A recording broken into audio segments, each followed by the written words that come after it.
Les questions du public. Le nombre des questions m'a fait prendre conscience qu'il y avait sûrement une faille. Je voulais avoir ton avis. Est-ce qu'il n'y a pas un problème justement d'éducation à la jurisprudence des transactions? Est-ce qu'on ne devrait pas instaurer ça dans les écoles primaires et secondaires? Parce que des fois, j'ai des questions, je me dis, mais nos frères et sœurs, ils sont complètement déconnectés de la vision islamique de l'économie. En fait, pas plus tard qu'il y a 2 jours, j'étais contacté par un ami en France qui me disait qu'en travaillant sur une formation qu'on aimerait lancer d'ailleurs bientôt, Inch'Allah, sur l'économie islamique, il s'est rendu compte que certains pensaient même que l'islam ne parlait pas de transactions, ne parlait pas de jurisprudence des transactions, qu'il n'y a pas de règles, de normes dans la finance islamique, dans le fiqh al-mu'amalat, etc. Parce que justement, on en parlait tout à l'heure après la khutbah du Jumu'ah, les ouvrages de fiqh commencent bien entendu, à juste titre d'ailleurs, par Tahara, puis Salah, etc. À juste titre, voilà, exactement. Mais la question c'est, est-ce que tout le monde va jusqu'au bout des livres de jurisprudence? Souvent on commence une silsila de Doros, on est très motivé au début. Après, peut-être 20 ou 30% du livre, il y a de moins en moins de personnes, etc. Et donc, c'est... Mais effectivement, ça c'est d'une part. D'une autre part, il y a une concurrence féroce des institutions usuraires qui sont maintenant à la conquête des collégiens et des lycéens, comme l'ont été les cigarettiers à une époque. Parce que c'est des âmes faciles, sensibles et facilement manipulables. Et donc, on essaie de leur faire ce qu'on appelle l'éducation financière. Comment s'endetter, mais pas trop. Comment bien gérer ses finances domestiques, etc. Tout ça, ça a l'air sympathique. Bon, encore que la dette, c'est un gros sujet en islam. Mais en réalité, il faudrait que les personnes, surtout celles qui ont un cursus économique, mais pas que, parce que tout le monde sera amené à faire des transactions dans sa vie, et comme le dit l'imam Bukhari dans son Sahih, Babul Ilm qabla al-amal. Donc on doit d'abord savoir quel est le jugement de quelque chose avant de faire cette transaction. Et bien quand on est par exemple médecin, rien à voir avec l'économie, enfin avec le fiqh al-mu'amalat, mais à un moment on va devoir ouvrir un cabinet. Peut-être qu'on aura besoin d'un financement, ou d'un associé, ou d'un fonds d'investissement, ou d'acheter du matériel. Et là commence fiqh al-mu'amalat. Et c'est là qu'il faut commencer à se documenter, pas après. Il y en a beaucoup qui viennent et me disent j'ai fait un crédit, j'ai fait une telle et telle transaction, j'ai fait telle association, qu'est-ce que je fais maintenant? Ça aurait été intéressant de demander au début. Bien avant, ouais. Voilà.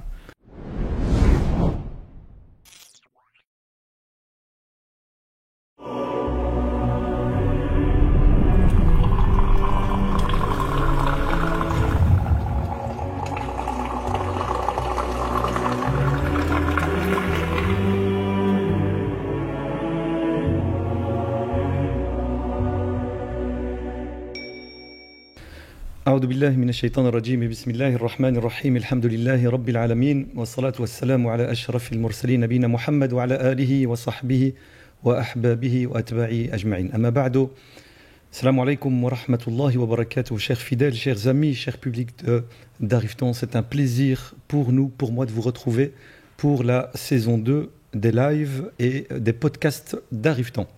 Donc je vous rappelle, cette saison-ci, comme la saison passée, Inch'Allah, on aura chaque mardi ou chaque 2 mardis dans le mois un live avec toute l'équipe d'Arifton. Donc je pense à notre frère Uthman, notre frère Jad, notre frère Omar Farid et moi-même Inch'Allah.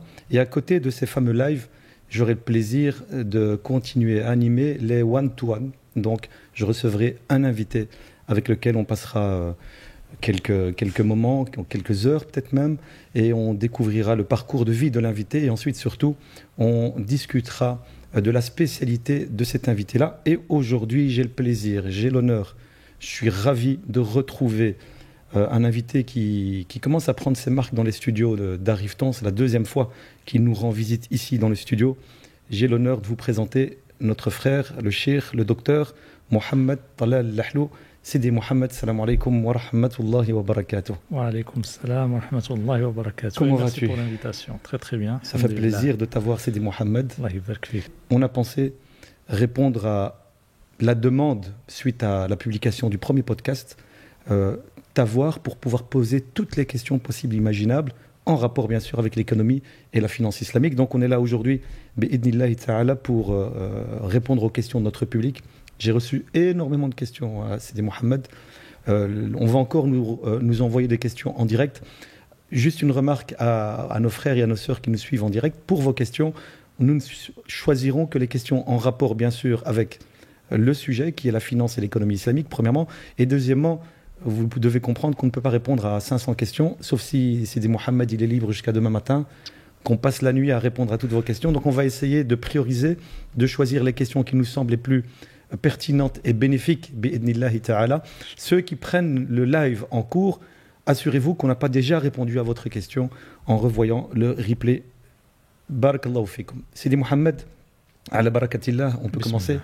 Alors je rappelle Sidi Mohamed, je rappelle à notre public, tu es, masha'Allah, tu viens du Maroc bien sûr, tu es docteur en sciences islamiques, tu es en sciences économiques, tu as une formation en sciences islamiques, docteur donc en sciences économiques, tu es enseignant, tu es consultant, tu es certificateur Sharia Board, tu es en plus de cela auteur, tu écris, on en parlera dans quelques instants. Est-ce que tu peux, en quelques minutes, très court, on ne va pas refaire ce qu'on a fait la fois passée, te présenter brièvement à notre public. Barakallahu fik.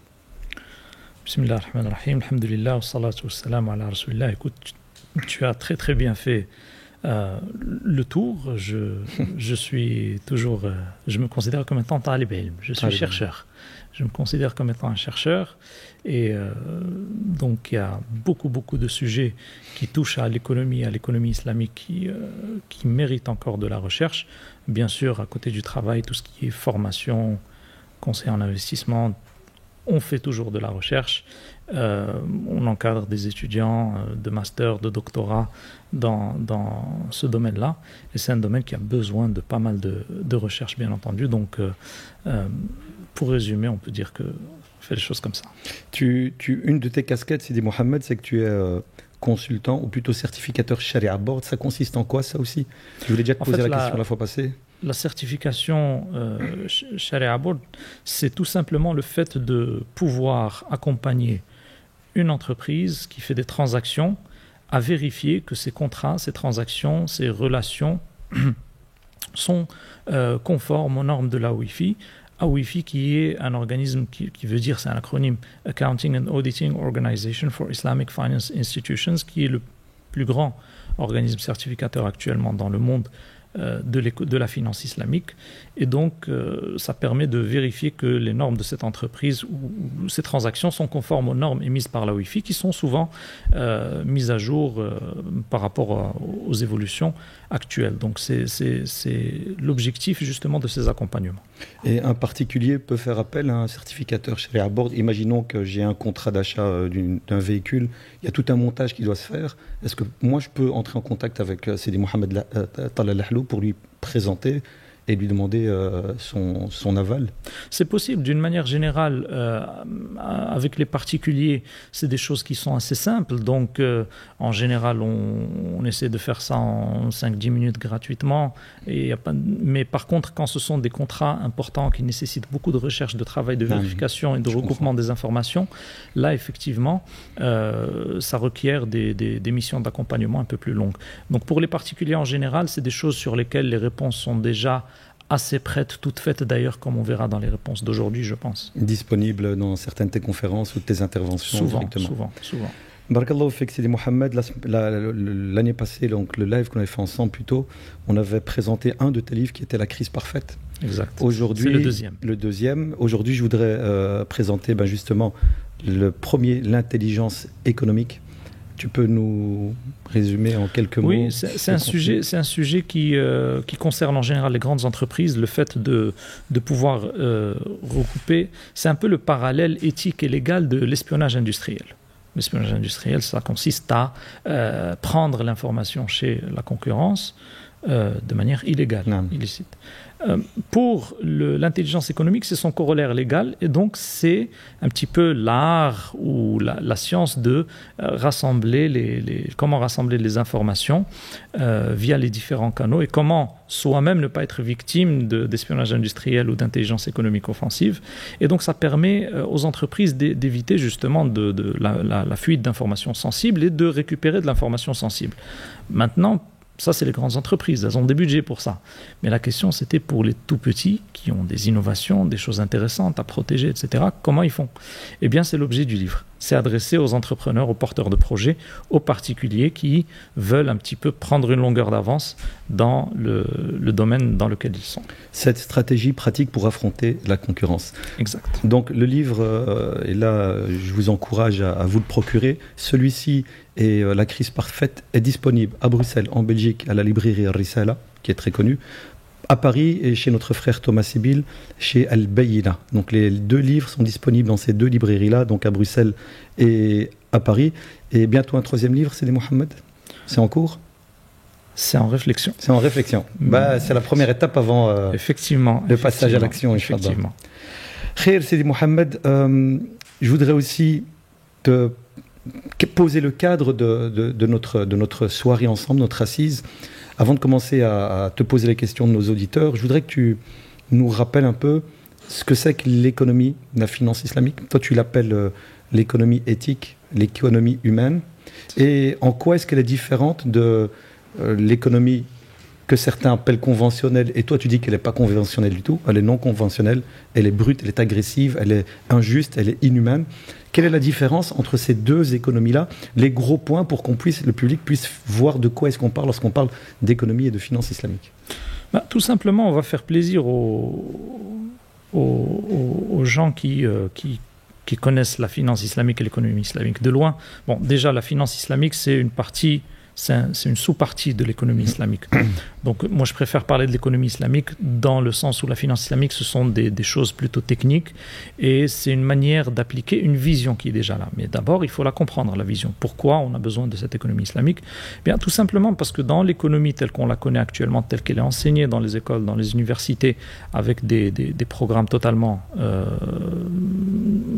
eurocentrés, et eurocentrique, eh bien, c'est une économie qui est basée sur le profit et qui a comme unique base et comme unique objectif le matériel. Donc, on mesure l'efficacité par le matériel. Et ce matériel se caractérise par le plaisir, l'utilité et par le profit. Ce qui n'est pas le cas de l'économie islamique. Et donc, ce matériel, au début, ça a permis de prendre une dynamique, mais aujourd'hui, on se retrouve dans une sorte de circuit infernal, de machine infernale qui ne s'arrête pas et qui va plus vite que l'humanité, notamment dans son volet de l'endettement. Aujourd'hui, quand on voit la dette d'un certain nombre de pays européens, des États-Unis, etc., les chiffres explosent. Et les taux d'intérêt aussi explosent. Ça implique qu'on doit toujours travailler plus, produire plus, etc. On en avait parlé la fois précédente. Eh bien, c'est là où l'économie islamique est différente. C'est-à-dire qu'on n'a pas un vecteur fondamental de cette dynamique inhumaine qui est l'intérêt. Bien entendu, on a beaucoup d'autres choses qui sont dans le cœur de l'économie islamique, telles que le waqf, la zakat, le partage des profits et des pertes, et un certain nombre de choses qui font que on parle plus d'alternatives que de complémentarité, parce qu'il y a une différence dans le fond, qu'il y a une différence de vision. On ne se limite pas au matériel, l'humain et le spirituel sont les bases de l'équation de l'économie islamique. Et cette fameuse économie non conventionnelle, l'économie capitaliste, usuraire, est-ce qu'on peut la réformer, ou en réalité il faut entièrement la mettre de côté et venir avec El Badil, l'alternative, qui est ce qui existait bien avant, cette économie islamique? À partir du moment où, avec la pensée de la Renaissance qui est devenue humano-centrée, et qui a mis le divin en dehors de l'équation commerciale, économique, etc., eh bien, il est difficile de ne pas s'étonner de cette fin, là où on est arrivé, c'est-à-dire une civilisation qui est de plus en plus atomisée, disloquée, centrée, focalisée sur le matériel. C'est quelque chose de tout à fait normal, car tout ce qui n'est pas matériel a été marginalisé. Et donc, la réformer, ça serait lui rappeler qu'il y a un autre volet dans la dimension économique qui représente l'humain, c'est-à-dire le corps et l'âme. Si on ne garde de l'humain que le corps, eh bien, il ressemblera de plus en plus au monde animal, dans lequel c'est le corps qui domine. Les plaisirs et les désirs. Exactement. Les fondements de cette économie, sur quoi reposent les piliers de l'économie islamique? Donc on avait parlé de justice. On a parlé d'abord on parle du fait que l'orientation principale des acteurs, c'est une orientation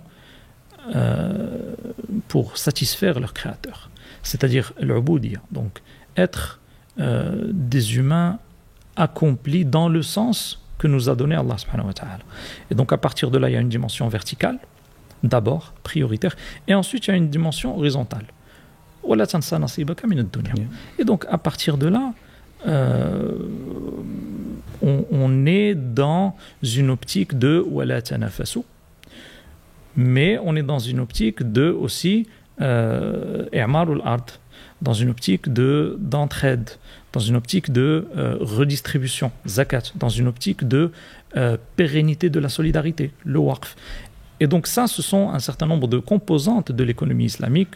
Dans le volet, on a tout ce qui est takaful, etc. Et on a aussi pas mal de dynamiques qui sont des dynamiques plutôt théoriques. Je ne sais pas, je ne pense pas qu'elles intéressent le public, mais ce sont des dynamiques qui sont là pour montrer que un certain nombre de théories économiques qui ont été théorisées en Occident l'ont été bien avant chez les chercheurs musulmans, notamment Abu Yusuf, Mohammed ibn Hassan Shaybani, Al-Ghazali, Ibn Taymiyyah, Ibn Khaldun, Al-Maqrizi et d'autres. Et donc ça, c'est le volet théorique, c'est le volet fondamental qui montre qu'en fait, cette économie a des racines bien plus ancrées qu'on ne le pense. Barakallahu fik, Sidi Mohamed. Donc si je comprends bien, l'économie conventionnelle, l'objectif premier, c'est le profit. C'est ça. L'économie islamique humaine dans laquelle il y a la miséricorde, l'objectif premier vertical, c'est de plaire à son Seigneur et de chercher la satisfaction d'Allah. On est d'accord là-dessus? Exact. Et ensuite, c'est quoi? C'est d'être au service de l'humain à travers la redistribution, takaful, ainsi de suite? Exactement. Tout cela, bien entendu, ça n'implique pas qu'il n'y a pas d'équation d'équilibre général dans la macroéconomie, qu'il n'y a pas de mesure du comportement du consommateur, qu'il n'y a pas de mesure de la redistribution, de l'optimisation de la distribution des ressources. Tout cela, ça existe dans l'économie islamique.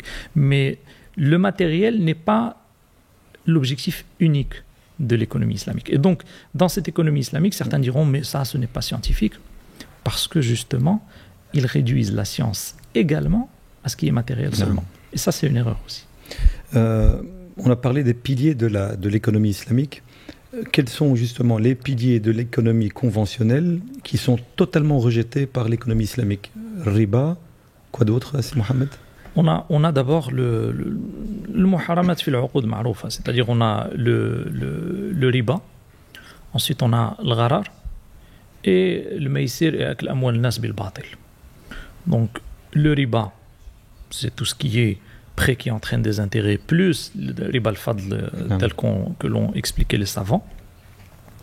Et donc tout ce qui consiste à commercer avec le temps, en fait, gagner de l'argent avec le temps, sans aucune forme de prise de risque du capital ou de travail.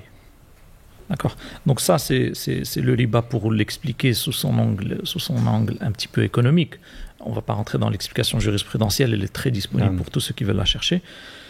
Dans le gharar, c'est tout ce qui est incertitude dans les contrats, parce que quand on fait du commerce en islam, c'est bay' ma'loum bi ma'loum. C'est donc le prix est connu et la marchandise, la contrepartie est connue.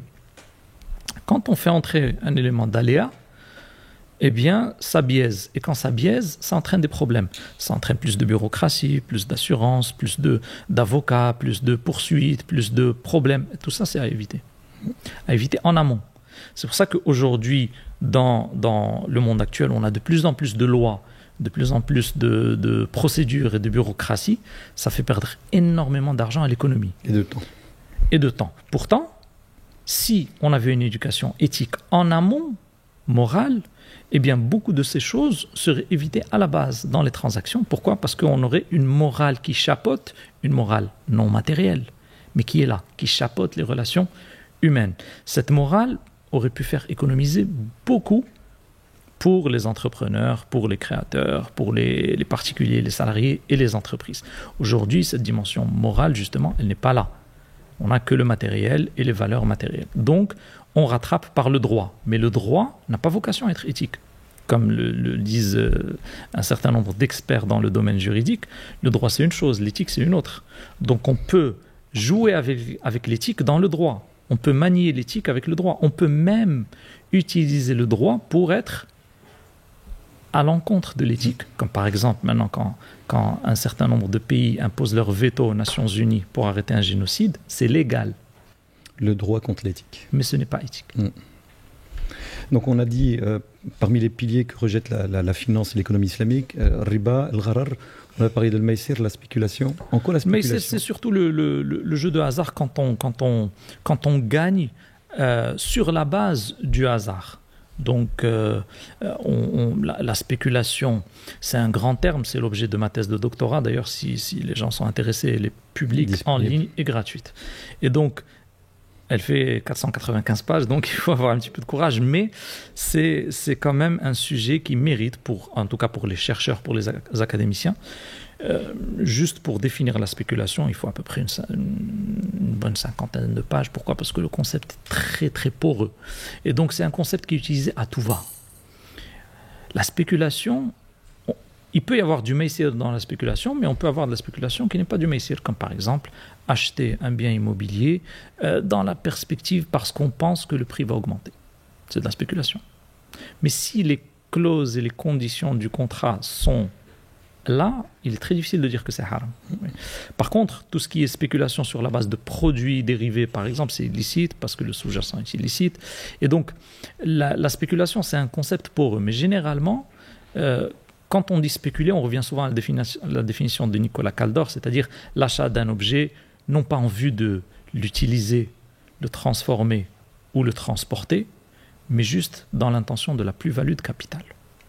Et c'est justement aujourd'hui ce qui domine les bourses actuelles. Et ça aussi, ça fait perdre beaucoup d'argent à l'économie et à la société.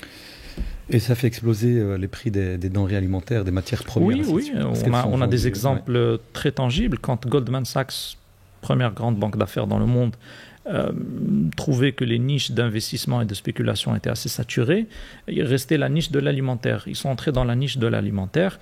Donc, quand on a un pool de produits alimentaires et un afflux de capitaux, forcément les prix augmentent.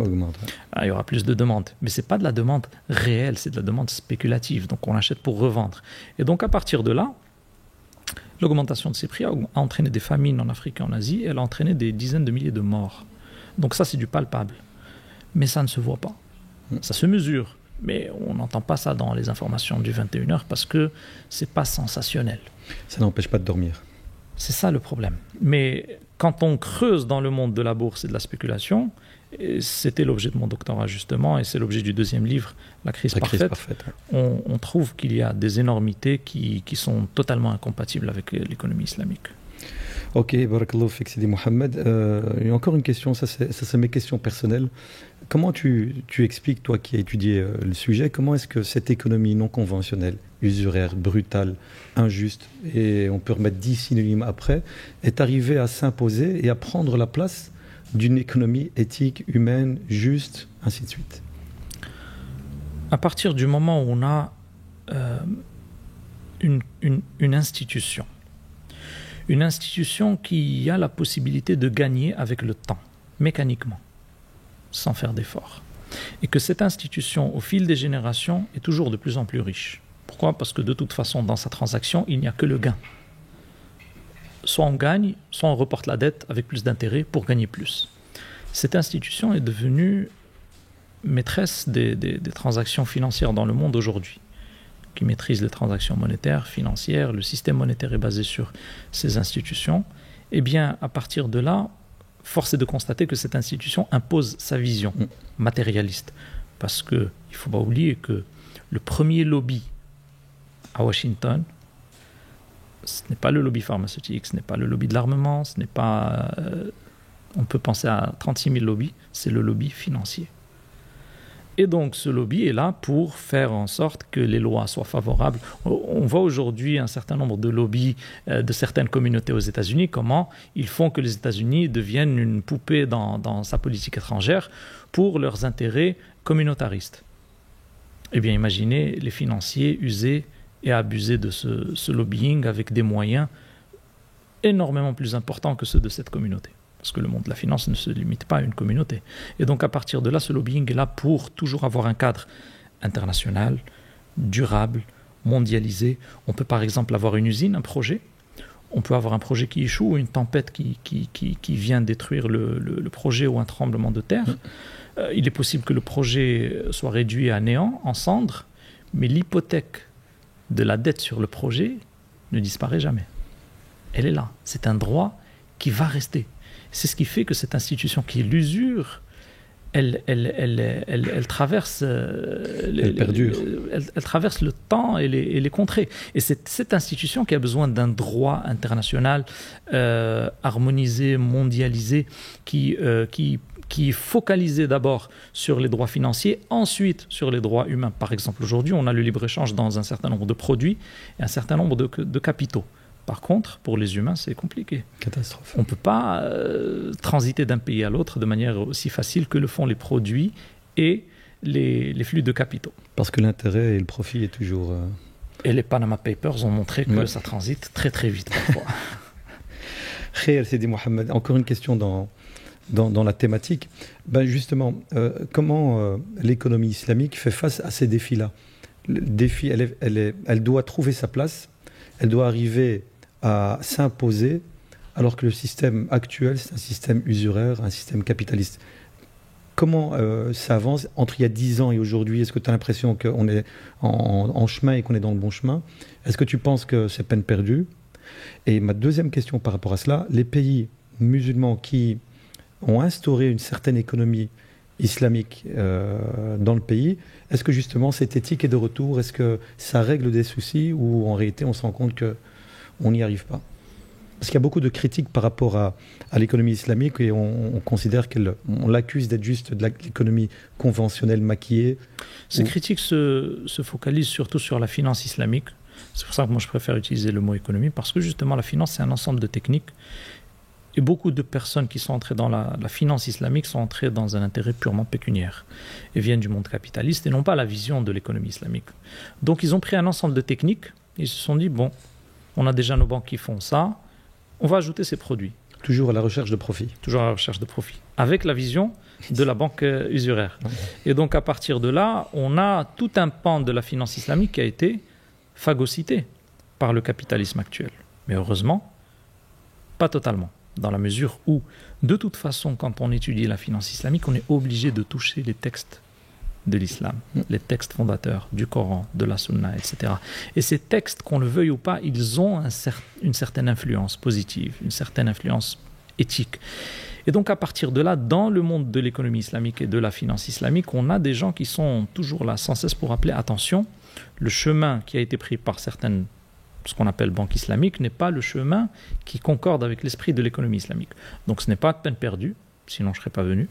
Et donc on a quand même un certain nombre d'institutions qui essayent tant bien que mal. On a par exemple Cheikh Salah Kamel, qui est le directeur fondateur de l'institution Al-Baraka, Allah yarhamou. C'est l'une des plus grandes banques islamiques dans le monde, et à la fin de sa vie, il disait que on a un certain nombre de produits qui ne sont pas conformes avec la vision de la finance islamique, on a fait des erreurs ici et là, et donc il y a de la conscience. C'est l'une des premières étapes pour améliorer quelque chose, c'est prendre conscience déjà qu'on fait quelque chose de pas bon. Après, si on n'a même pas conscience du fait qu'on est dans la mauvaise voie, là, les perspectives de changement, elles sont quasi nulles.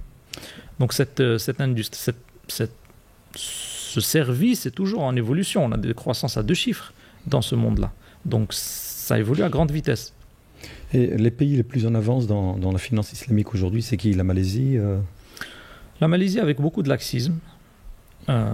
Beaucoup de laxisme, beaucoup de laisser-aller sur tout ce qui est sharia board. Pas mal. Il y a certaines choses sur lesquelles ils ont fait pas mal de progrès, comme par exemple BLAINA, qu'ils ont petit à petit marginalisé. Et un certain nombre d'autres pays, dans les pays du Golfe, dans les pays du Maghreb beaucoup moins. En Afrique, ça commence à se développer, Afrique subsaharienne. Et donc, ça avance. Il ne faut pas oublier qu'on est en train de parler d'un secteur qui a peut-être 40 ans d'existence face à un secteur qui en a 400. Non. Mais est-ce qu'ils regagnent en compétitivité, ces pays-là qui réinstaurent de l'économie et de la finance islamique? Alors, est-ce que c'est bénéfique pour eux? Concernant la compétitivité, ce qu'il faut savoir, c'est que l'économie islamique, quand elle est appliquée, elle permet d'avoir un petit peu plus de justice dans les transactions et d'équilibre entre les parties prenantes des transactions, les stakeholders. Donc, quand, par exemple, on a eu la crise de 2008, eh bien, il faut savoir que les institutions financières islamiques s'en sont sorties beaucoup mieux que les institutions usuraires, pour des raisons évidentes de levier, qu'on appelle en anglais leverage. Barakallahu fika, Sidi Mohamed, on va passer aux questions du public. Il y en a énormément. Et les questions du public, le nombre des questions m'a fait prendre conscience qu'il y avait sûrement une faille. Je voulais avoir ton avis. Est-ce qu'il n'y a pas un problème justement d'éducation à la jurisprudence des transactions? Est-ce qu'on ne devrait pas instaurer ça dans les écoles primaires et secondaires? Parce que des fois, j'ai des questions, je me dis, mais nos frères et sœurs, ils sont complètement déconnectés de la vision islamique de l'économie. En fait, pas plus tard qu'il y a 2 jours, j'étais contacté par un ami en France qui me disait qu'en travaillant sur une formation qu'on aimerait lancer d'ailleurs bientôt, Inch'Allah, sur l'économie islamique, il s'est rendu compte que certains pensaient même que l'islam ne parlait pas de transactions, ne parlait pas de jurisprudence des transactions, qu'il n'y a pas de règles, de normes dans la finance islamique, dans le fiqh al-mu'amalat, etc. Parce que justement, on en parlait tout à l'heure après la khutbah du Jumu'ah, les ouvrages de fiqh commencent bien entendu, à juste titre d'ailleurs, par Tahara, puis Salah, etc. À juste titre, voilà, exactement. Mais la question c'est, est-ce que tout le monde va jusqu'au bout des livres de jurisprudence? Souvent on commence une silsila de Doros, on est très motivé au début. Après, peut-être 20 ou 30% du livre, il y a de moins en moins de personnes, etc. Et donc, c'est... Mais effectivement, ça c'est d'une part. D'une autre part, il y a une concurrence féroce des institutions usuraires qui sont maintenant à la conquête des collégiens et des lycéens, comme l'ont été les cigarettiers à une époque. Parce que c'est des âmes faciles, sensibles et facilement manipulables. Et donc, on essaie de leur faire ce qu'on appelle l'éducation financière. Comment s'endetter, mais pas trop. Comment bien gérer ses finances domestiques, etc. Tout ça, ça a l'air sympathique. Bon, encore que la dette, c'est un gros sujet en islam. Mais en réalité, il faudrait que les personnes, surtout celles qui ont un cursus économique, mais pas que, parce que tout le monde sera amené à faire des transactions dans sa vie, et comme le dit l'imam Bukhari dans son Sahih, Babul Ilm qabla al-amal. Donc on doit d'abord savoir quel est le jugement de quelque chose avant de faire cette transaction. Et bien quand on est par exemple médecin, rien à voir avec l'économie, enfin avec le fiqh al-mu'amalat, mais à un moment on va devoir ouvrir un cabinet. Peut-être qu'on aura besoin d'un financement, ou d'un associé, ou d'un fonds d'investissement, ou d'acheter du matériel. Et là commence fiqh al-mu'amalat. Et c'est là qu'il faut commencer à se documenter, pas après. Il y en a beaucoup qui viennent et me disent j'ai fait un crédit, j'ai fait une telle et telle transaction, j'ai fait telle association, qu'est-ce que je fais maintenant? Ça aurait été intéressant de demander au début. Bien avant, ouais. Voilà. C'est Omar ibn Khattab, radiallahu anhu, tu me corrigeras, c'est Mohamed, qui il se balade dans un marché et puis il rencontre un commerçant qui ne maîtrise pas les règles de la vente du marché et il le chasse du marché. Il lui demande d'aller se former. Il demande effectivement, il interdisait aux gens qui ne comprennent pas le b.a.-ba de la jurisprudence des transactions de commercer dans le marché. Et on rapporte même que Ali ibn Abi Talib disait que cette personne qui ne connaît pas les transactions va de toute façon se plonger dans le riba, qu'il le veuille ou pas. Ouais. Barakallahu fika, Sidi Mohamed, on va passer à un premier thème, une série de questions qui traitent du thème de la banque classique et riba, l'usure. Est-ce que tu peux nous donner, tu en as parlé en introduction, nous rappeler juste ce que c'est que riba? Parce que nos frères et sœurs, très souvent, ils mélangent riba, crédit, ils utilisent des mots en fait qui veulent dire la même chose mais qui ne veulent pas dire la même chose et donc ils sont un peu perdus. Riba, c'est quoi? Bon, dans la langue d'abord, c'est le surplus, le plus, ce qui grossit, ce qui augmente. Et dans l'istilah, dans la jurisprudence, c'est ziyadatun makhsousa fi amwalin makhsousa. Donc c'est un surplus dans une certaine catégorie de biens et de monnaie. Et donc aujourd'hui, les balfadl, bon, ceux qui sont de la culture, qui veulent de la culture générale peuvent aller s'en renseigner, mais ce n'est plus très très courant. Ce n'est plus très très courant parce qu'on a de moins en moins de troc. Certains disent que d'ailleurs c'était l'un des objectifs de la charia que de mettre de côté le troc et de monétiser les transactions pour qu'on puisse avoir le moins d'aléas possible. Parce qu'imaginez quand on fait du troc, si on a 10 marchandises, on a une matrice avec 10 entrées sur 10, donc ça fait 100 choix, 100 qualifications de valeurs possibles. C'est trop. Donc, si on fait juste une seule entrée sur 10, on n'en a plus que 10. Donc, en fait, monétiser, ça permet d'avoir plus d'équilibre dans les transactions, plus de transparence dans les marchés. Et donc, à partir de là, certains disent que l'un des objectifs de l'interdiction de vendre l'or contre l'or, l'argent contre l'argent, les 6 catégories et par extension, c'était justement de monétiser les transactions. Et donc, le riba aujourd'hui, le plus courant, c'est simple, c'est ce que pratique la banque, c'est l'usure. Aujourd'hui, les institutions usuraires, qu'elles soient des institutions de crédit, des institutions bancaires, etc., eh bien, leur métier, c'est l'usure. Il peut arriver qu'elles fassent des transactions licites ici et là, comme par exemple changer de l'euro contre du dollar. C'est possible. Mais leur cœur de métier, c'est l'usure. C'est gagner de l'argent avec la facilité de caisse, avec le prêt, avec le temps. Et pourquoi le législateur, Sidi Mohamed, donc Allah a interdit le riba? Donc, pourquoi est-ce qu'il n'a pas permis justement que l'argent avec le temps puisse rapporter plus d'argent? C'est quoi l'objectif qui est visé? On a énormément d'explications à ça. La première d'abord, c'est le fait qu'il y a une partie qui est sûre de gagner et l'autre qui peut gagner ou perdre. Deuxièmement, souvent ça arrive dans des situations d'exploitation. En général, l'emprunteur est dans des situations plus faibles, plus vulnérables. Troisièmement, quand on voit la crise de 2008, on se dit, mais subhanallah, c'est une crise de riba, la crise de 2008. Et d'ailleurs, la crise de 2008, aujourd'hui, s'enseigne dans les manuels d'économie.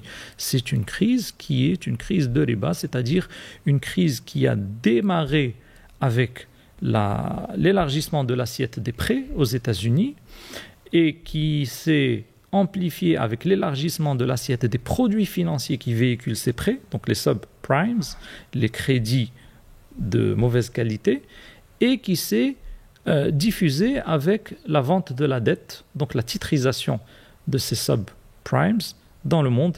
Et donc c'est vraiment une crise de riba, cette crise de 2008.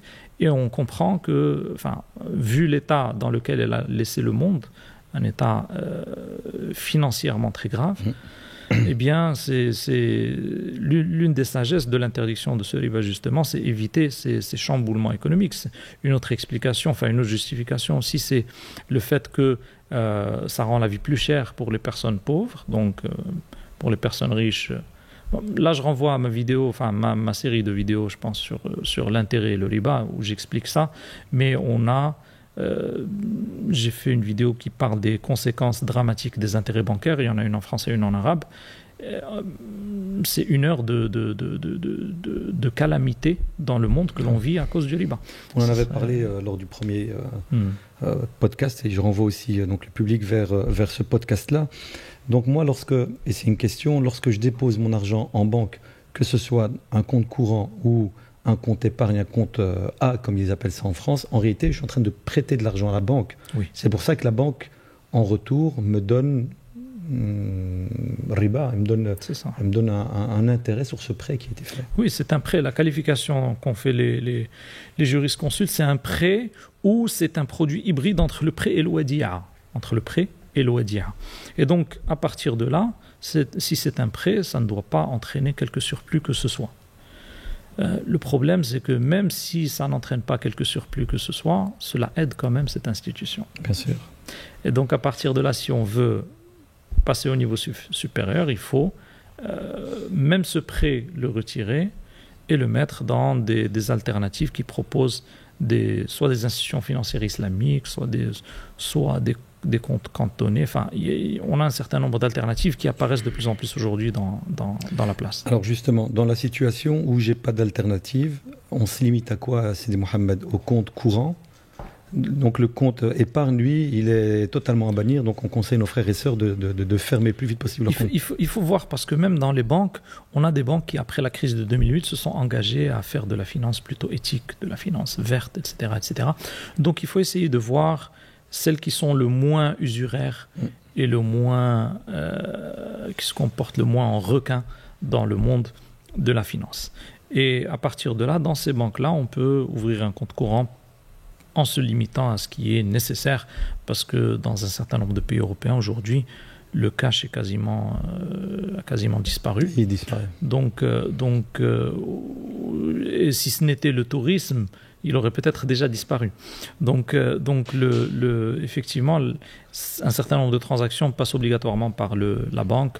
Et donc, à partir de là, on essaie de limiter cet argent qui est exposé à la banque, qui est déposé donc, à la banque et qui lui permet, elle aussi, de prêter avec intérêt à d'autres clients. Justement, et je rebondis sur ce que tu viens de dire, lorsque la banque prête, lorsqu'elle me prête, ou à X ou Y pour acheter une maison, une voiture, elle prête de l'argent qu'elle possède ou elle prête de l'argent virtuel?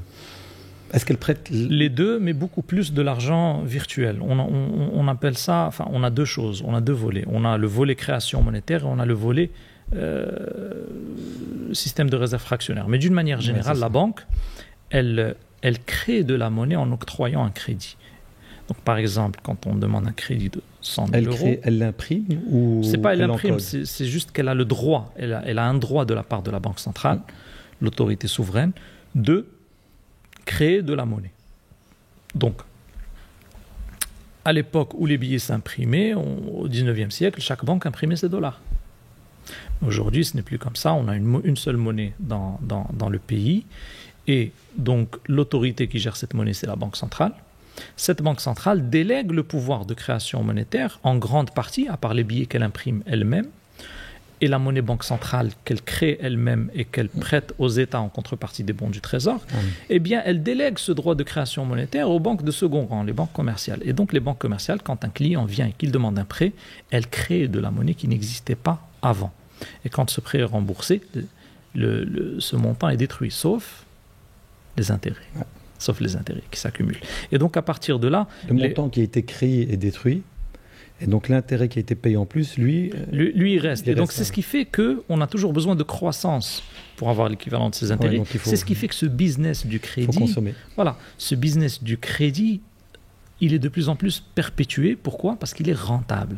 C'est rentable de créer de la monnaie qui n'existe pas et de la prêter. D'ailleurs, ça a commencé comme ça, l'histoire de cette création monétaire, depuis 4 siècles en Suède avec la Riksbank et en Angleterre avec les banques au 19e siècle. Alors on a, c'est Mohamed, des alternatives. En France, déjà quelques-unes, Lemon, Muskpay, ainsi de suite. Je pense que certaines sont accessibles, certaines de celles que vous avez citées sont accessibles même en Belgique. L'IBAN est belge. Donc, il y a maintenant aussi certains frères qui discutent en Belgique pour essayer de lancer certaines initiatives belco-belges. Donc, ces plateformes proposent des comptes cantonnés. C'est quoi le concept du compte cantonné et en quoi est-ce qu'il est différent du compte courant dans la banque traditionnelle? C'est tout simplement un compte que la banque ne peut pas utiliser et reprêter à une autre personne en totalité ou en démultiplier via le système de réserve fractionnaire, tout simplement.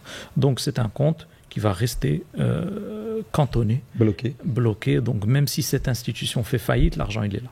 Il est disponible. C'est ça. Cette banque-là, est-ce qu'elle peut prêter de l'argent? Non, pour l'instant, non. Sinon, voilà justement la question. Sinon, le compte n'est plus cantonné. Il faut entrer dans une autre formule qui sera les mudaraba, les musharaka. C'est quelque chose qui existe aussi. Qui existe, mais pas pour l'instant. Les initiatives françaises, pas encore. Non, pas encore. Là, ce qu'ils proposent, eux, c'est un compte uniquement cantonné. Très bien. La banque conventionnelle, non conventionnelle, elle gagne sa vie grâce à l'usure. C'est ça. Les banques qui font de la finance islamique, ils gagnent leur vie comment? Est-ce que uniquement avec les frais d'opération? C'est quoi le... Dans le Coran, Allah subhanahu wa ta'ala, il dit donc Dieu a permis la vente et interdit l'usure. À partir de là, la vente permet de faire du profit. Donc si ces banques veulent faire du profit, ils n'ont qu'à vendre. Ils peuvent vendre des services, les commissions, les paiements, les transactions. Et ils peuvent vendre des biens. Peuvent avoir des stocks de voitures, d'immobilier, etc., ou acheter des biens et les revendre. Ils peuvent investir en tant qu'actionnaire, en tant que pourvoyeur de fonds, dans des projets avec des entrepreneurs. Il y a moult possibilités de faire du profit. C'est pas ce qui manque. Ok. Moi, aujourd'hui, si je veux mettre mon argent dans une institution financière islamique, en Europe francophone, il y a des institutions islamiques musulmanes qui vont pouvoir faire fructifier mon argent en respectant la législation islamique ou pas? Ça commence à apparaître. D'ailleurs, beaucoup de personnes me contactent à ce sujet, c'est-à-dire le sujet de placer une petite épargne ou une épargne plus ou moins importante dans un investissement qui est halal, licite, il n'y a pas beaucoup de possibilités. Nous faisons un grand travail d'exploration des pistes d'investissement pour répondre justement à cette carence majeure, et on arrive quand même à proposer un certain nombre de solutions de placement. En général, ce sont des investissements. Pourquoi, si on n'arrive pas à trouver des pistes, parce que la législation des pays est en contradiction avec... Tout simplement parce que nous n'avons pas suffisamment aujourd'hui de plateformes faites par des jeunes musulmans qui vont chercher des projets, des pistes d'investissement et les proposer à la communauté musulmane. Barakallahu fika, Assi Mohamed. Et aussi, une chose qui peut-être freine cette innovation, ce sont les fatwas qui disent que ce n'est pas grave d'emprunter avec la banque pour le logement, etc., ou d'autres considérations comme celle-ci. Ce genre de fatwas ont été un gros frein à l'innovation dans la finance islamique en Europe, même si elle part d'une bonne intention. Justement, je voulais te parler de cette fatwa, c'est Mohamed. Je voulais avoir ton avis justement parce que ceux qui utilisent cette fatwa, donc c'est la fatwa du Conseil européen, se basent sur le haja et non plus le darura. Donc sur le besoin et puis non pas la nécessité vitale. Tu valides? Bon, moi, voilà, c'est pas ton rôle. Ce que je sais, c'est pas mon rôle. Les savants sont dans leur rôle, mais ce que je sais, c'est que darura a été expliqué par un certain nombre de savants également. Tuqaddaru biqadariha. Et darura, c'est la nécessité vitale quand on a une crainte sur son corps, son intégrité physique, corporelle. Là, on est dans la darura. Et pour la question de l'haja, c'est controversé dans la mesure où, voilà, dans la mesure où j'espère que ces gens-là qui travaillent qui ont travaillé sur cette fatwa prennent conscience du danger de l'imam. Moi, je dis actuellement, en l'état actuel des choses, un non-musulman, si les conséquences de l'intérêt lui sont présentées de manière assez systémique et holistique, il combattrait les intérêts, même en étant non-musulman. C'est l'aspect miséricorde pour l'humanité en économie. J'appelle ça la miséricorde pour l'humanité en économie, tellement cela lui fait du mal à lui. Sauf que tellement c'est macro, c'est loin, qu'on n'arrive pas à se représenter le mal que l'on subit. Par contre, quand on va au supermarché, qu'on voit les prix augmentent, l'immobilier augmente, les dépenses augmentent, tout augmente, et bien là, on ne sait pas exactement localiser d'où ça vient. Et on a ceux qui disent que c'est dû à tel ou tel événement politique, etc., etc. Oui, les causes conjoncturelles peuvent être diverses et variées, mais il y a une cause structurelle qui est là, chaque année. C'est les intérêts. C'est Mohamed, il y a une question qui est revenue souvent, c'est pour ça que je t'ai demandé ton avis sur la fameuse fatwa. Beaucoup de nos auditeurs nous disent: je suis aujourd'hui dans la situation de haja. Est-ce que je dois attendre 5, 6, 7, 8 ans d'être dans la situation de darura et je vais y être? Les loyers augmentent, tout augmente, pour pouvoir profiter de cette fameuse fatwa? Ou est-ce que je peux anticiper et me dire pourquoi perdre 5 années? Parce que dans 5-10 ans, il y a quelques années, par exemple ici en Belgique, le loyer représentait plus ou moins un peu moins du tiers des revenus mensuels. Aujourd'hui, le loyer représente plus de la moitié. Dans certaines familles où il y a un seul revenu, c'est 2 tiers des revenus. Est-ce qu'eux, on peut leur permettre d'anticiper darura et de commencer aujourd'hui d'acheter avec cette fameuse fatwa? En jurisprudence, la darura ne s'anticipe pas, elle se vit. C'est-à-dire que quand on est en darura, par exemple, si on doit manger le maïta, on mange ce qui est nécessaire seulement, on n'emporte pas. On n'anticipe pas la darura. Parce que c'est Allah subhanahu wa ta'ala qui connaît le futur. Et donc à partir de là, si on avait appliqué cette fatwa par exemple dans des pays où la finance islamique est apparue, prenez par exemple le Maroc, ça a commencé en 2017. On aurait pu avoir quelqu'un en 2016 qui nous dit je vais prendre le haja, je vais prendre un crédit. Et il est parti pour 25 ans. 2017, finance islamique. Ouais. Donc en fait, qui nous dit que demain, ou dans 6 mois, on n'aura pas un jeune ou une équipe de jeunes qui vont lancer une solution. Parce qu'aujourd'hui, avec les fintechs, c'est devenu très très facile de lancer ce genre d'initiative. Qui nous dit qu'on n'aura pas une alternative demain, enfin pas demain, mais dans 6 mois ou dans 1 an ou dans 1 an et demi à Bruxelles.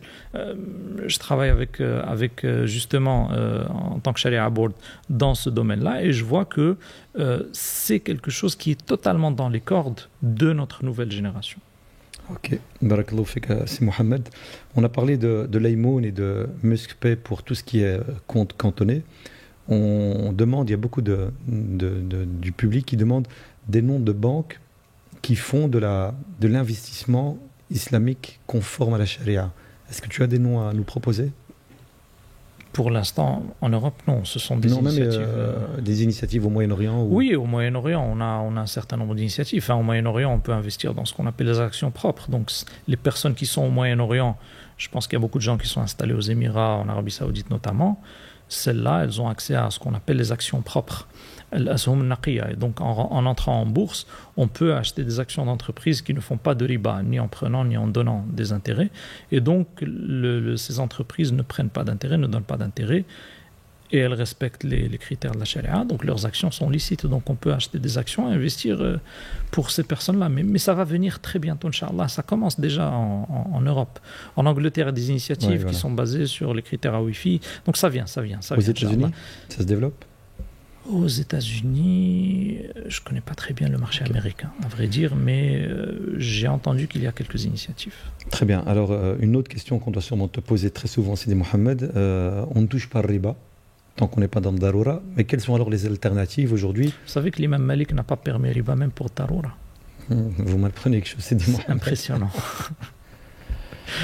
Tu as mis court à ma question en disant ça.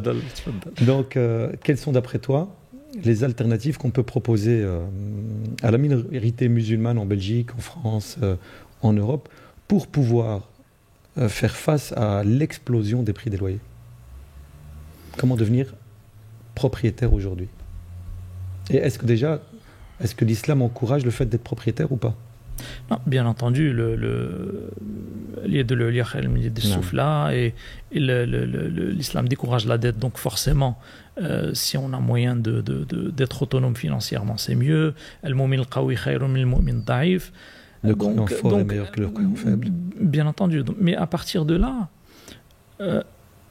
là, on parle de halal haram, donc on n'est pas dans le fadil ou le mafdoul, on n'est pas dans le bien et le très bien. Là, on parle de bon et mauvais. Donc, quand on joue entre le bien et le très bien, on peut naviguer. Mais quand on parle du bon et du mauvais, du halal et du haram, là, on est en danger. Du coup, à part le fait de pousser la communauté via un maximum de coordination dans les centres culturels islamiques, dans les communautés des jeunes musulmans, etc., à lancer des initiatives. Et encore une fois, ce sont des choses qui prennent beaucoup moins de temps que l'on ne pense et qui sont totalement accessibles.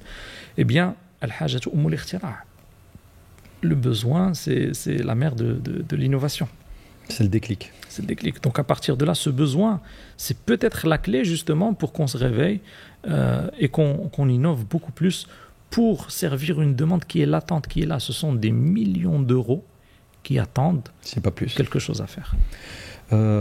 C'est Mohamed, parmi les alternatives, on parle souvent de l'murabaha. Tu peux présenter un peu le concept de l'murabaha? Le murabaha, tout simplement, c'est le fait d'acheter un produit pour le revendre avec une marge. Donc jusque-là, tout est correct, mais celle qui pose problème, c'est ce qu'on appelle murabaha lil-amir bishira. C'est la murabaha pour le donneur d'ordre. Et donc c'est en fait quand vous allez chez une banque et vous lui dites achetez tel bien et je vais l'acheter de chez vous, et elle vous fait signer un engagement préalable à l'achat, ce qu'on appelle l'ouad al-mulzim, la promesse contraignante, avec une marge de bonne foi. Cette murabaha, elle a été permise par certains, contestée par d'autres, et donc c'est elle qui est pratiquée aujourd'hui largement dans le monde musulman via les banques islamiques. Avec l'ouad al-mulzim? Souvent, pas toutes. Certaines, dans certains pays, ne pratiquent pas l'ouad al-mulzim, et elles ont des taux de remboursement qui avoisinent les 98%, donc je ne comprends pas pourquoi elles s'entêtent toujours à appliquer l'ouad al-mulzim. Mais c'est parce qu'en réalité, encore une fois, on revient à la vision fondatrice et aux fondamentaux. Les gens qui sont allés travailler dans les banques islamiques ont appris des techniques financières islamiques. Ils n'ont pas appris la philosophie de l'économie islamique, les fondamentaux de l'économie islamique, la jurisprudence des transactions. Pour beaucoup d'entre eux, bien sûr, pour certains, ils l'ont. Et donc, ce qui fait qu'on a pondu des contrats.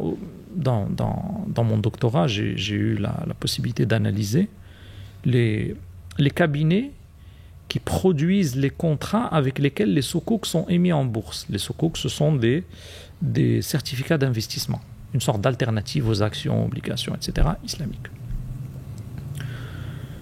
Les 7 plus grands cabinets au monde qui détiennent à peu près 100% de parts de marché, tous les 7 sont des cabinets occidentaux. Subhanallah.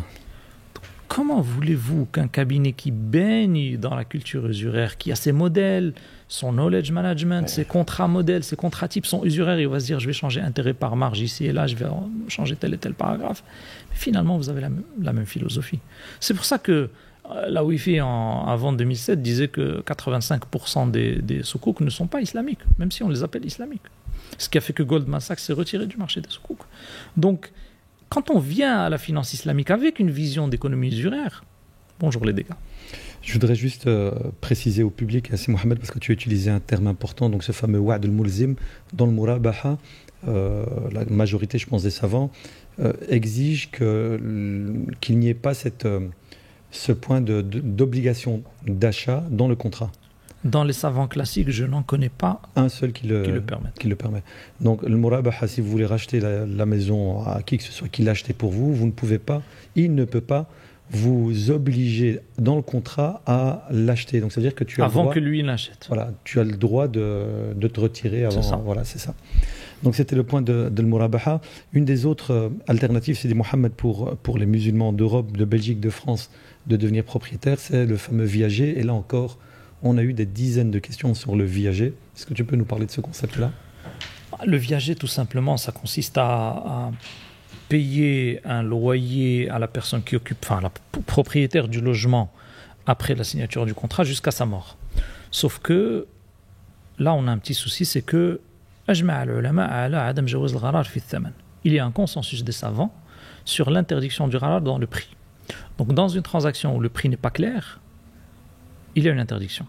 Alors on va me dire, mais la mensualité est claire. La réponse, c'est qu'en réalité, la mensualité, ce n'est pas un objet du contrat en soi, parce qu'on n'achète pas une mensualité, on achète un logement. On va devenir propriétaire du logement à la mort de la personne. Donc en fait, le contrat, c'est la somme des mensualités. Or, si la personne, elle vit 20 ans ou 40 ans, c'est très différent, c'est du simple au double. Et on a eu des exemples de viagers où l'acheteur est décédé avant le vendeur. Donc, ça nous pose énormément de soucis. Ce contrat n'est pas acceptable dans cette forme-là. Par contre, si on fait un contrat où le prix est clair, c'est-à-dire 15 ans de mensualité, avec tel montant de mensualité, de telle sorte que si on additionne les mensualités, on a un prix clair en face de nous, on a un total clair, là le prix il est clair. Et le logement, il sera libéré après 15 ans. Là, c'est clair. La libération du logement, c'est aussi une des conditions. Imaginons qu'au bout des 15 ans, le vendeur n'est pas décédé. Au bout des 15 ans, ce qu'il faut savoir, c'est qu'au bout des 15 ans, encore une fois, c'est là où notre communauté se différencie. C'est qu'on a un côté éthique, on a un côté de miséricorde, de rahma. Donc si on veut être rabbani, on doit avoir de la rahma pour les autres. Et donc, c'est très compliqué de mettre quelqu'un qui a 102 ans à la porte. Donc, je rappelle que l'Indonésie, c'est le plus grand pays musulman dans le monde, et l'islam y est entré par l'éthique commerçante, pas par une autre manière.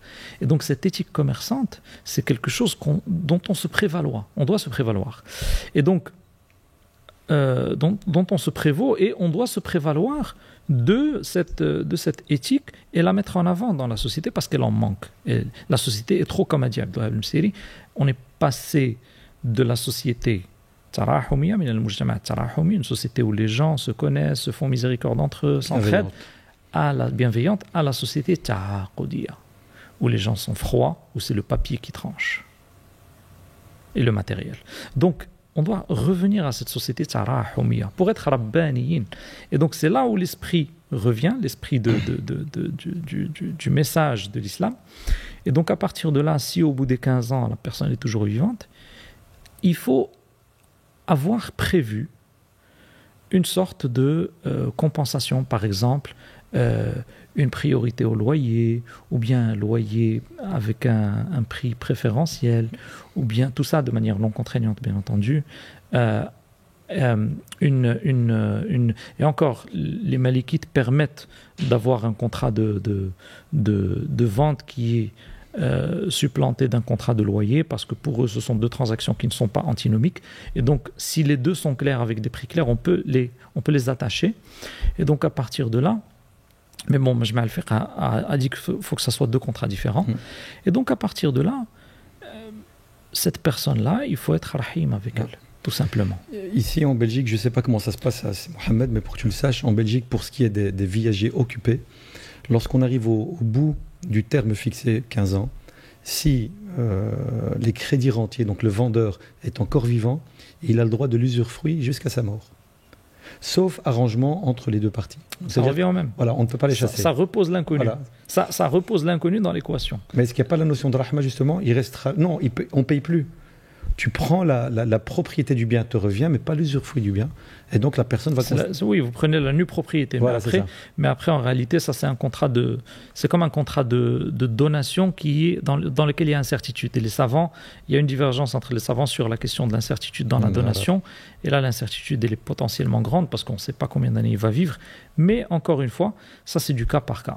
On peut pas... Il faut voir le contrat pour pouvoir se prononcer par rapport à ça. Mais effectivement, il faut mettre en avant ce côté de rahma. Ok, c'est encore une question qu'on nous pose. Dans la situation où on se met d'accord sur 15 années, 300 000 euros par exemple, et le vendeur, le crédit rentier, meurt après 10 années.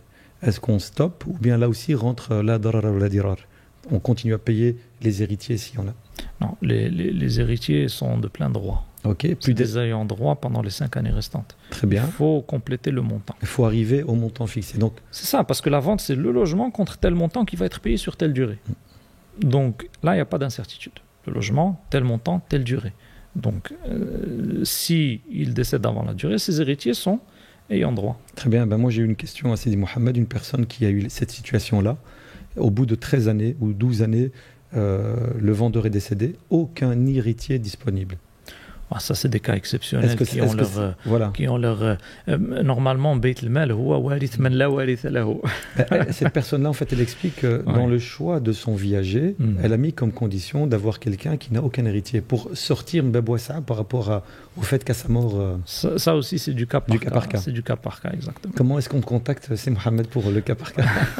Je suis très joignable. On donnera, Inch'Allah... Non, vous pouvez voir avec un savant. Il y a des savants qui s'y connaissent dans la jurisprudence des transactions. Encore heureux, alhamdoulilah. Ok, c'est Mohamed. Al-Musharaka, est-ce que c'est une alternative à la... Le Musharaka, c'est en fait remettre au centre du jeu une transaction qui a été marginalisée par le capitalisme usuraire. Pourquoi? Parce que justement, elle ne repose pas sur l'usure. Elle existe dans l'économie actuelle, mais elle est très marginalisée. C'est ce qu'on appelle notamment le venture capital, le capital risque. L'association, quand deux personnes s'associent avec un capital, c'est une musharaka. Quand un fonds d'investissement investit dans une start-up, c'est une musharaka. Donc tout cela, ce sont des formes de musharaka qui permettent de ramener le concept fondamental de finance islamique, de l'économie islamique, qui est l'adl dans le mu'amalat. On a même une sourate qui commence par Wailun lil mutaffifin. Donc cet équilibre dans la balance, il est là, il accompagne tout l'esprit de l'économie islamique. Et donc cet équilibre, c'est le fait qu'on va avoir une symétrie entre le kharaj et le daman, une symétrie entre le capital et le profit. Donc si on va gagner tous les deux, et si on perd tous les deux. Contrairement à l'usure où si on gagne tous les deux, mais si on perd, je perds. Enfin, l'emprunteur perd. Mais de manière pratico-pratique, comment est-ce que je peux acquérir un bien immobilier en passant pour le musharaka? C'est possible aussi. Le musharaka, il est surtout fait pour les projets créateurs de valeur, mais ça peut se faire pour l'immobilier aussi. Les coopératives, c'est le musharaka, c'est ou pas? Coopérative, oui, c'est une musharaka. C'est une musharaka fil sharikatul milk. Et donc, c'est une musharaka où on va avoir un financier qui va céder progressivement ses parts au prix du marché. Au prix du marché. Au prix du marché, au moment où il cède. Au moment où il cède, exactement. Ça, c'est très important. On oublie souvent cette clause. Donc, au prix du marché ou au moment où il cède. Et donc, si ça monte pour lui. Si ça descend pour lui, pour ses parts. Les deux prennent des risques. Exactement. Et s'il arrive quelque chose au logement, c'est chacun au prorata de ses parts. Ok, c'est Mohamed Barakallahu Fik. On va passer à une autre alternative à l'achat avec riba pour les biens mobiliers ou immobiliers, c'est l'ijara, donc le fameux leasing.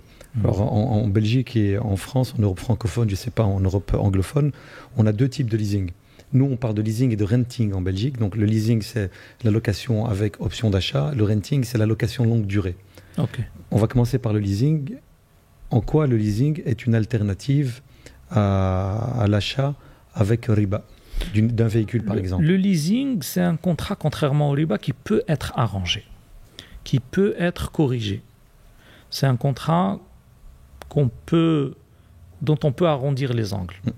Tel qu'il est fait aujourd'hui, il n'est pas bon. Parce que souvent, il mixe deux contrats en un, qui est le loyer selon Majma' al-Fiqh al-Islami, le contrat de location et le contrat de vente avec des implications antinomiques. C'est-à-dire que pendant la durée de location, on fait supporter au locataire les risques majeurs du bien, alors que normalement, c'est le propriétaire qui doit supporter, souvent, avec des pénalités de retard, avec aussi des assurances souvent qui ne sont pas conformes à la charia. Et donc, ce sont des choses qu'on peut corriger.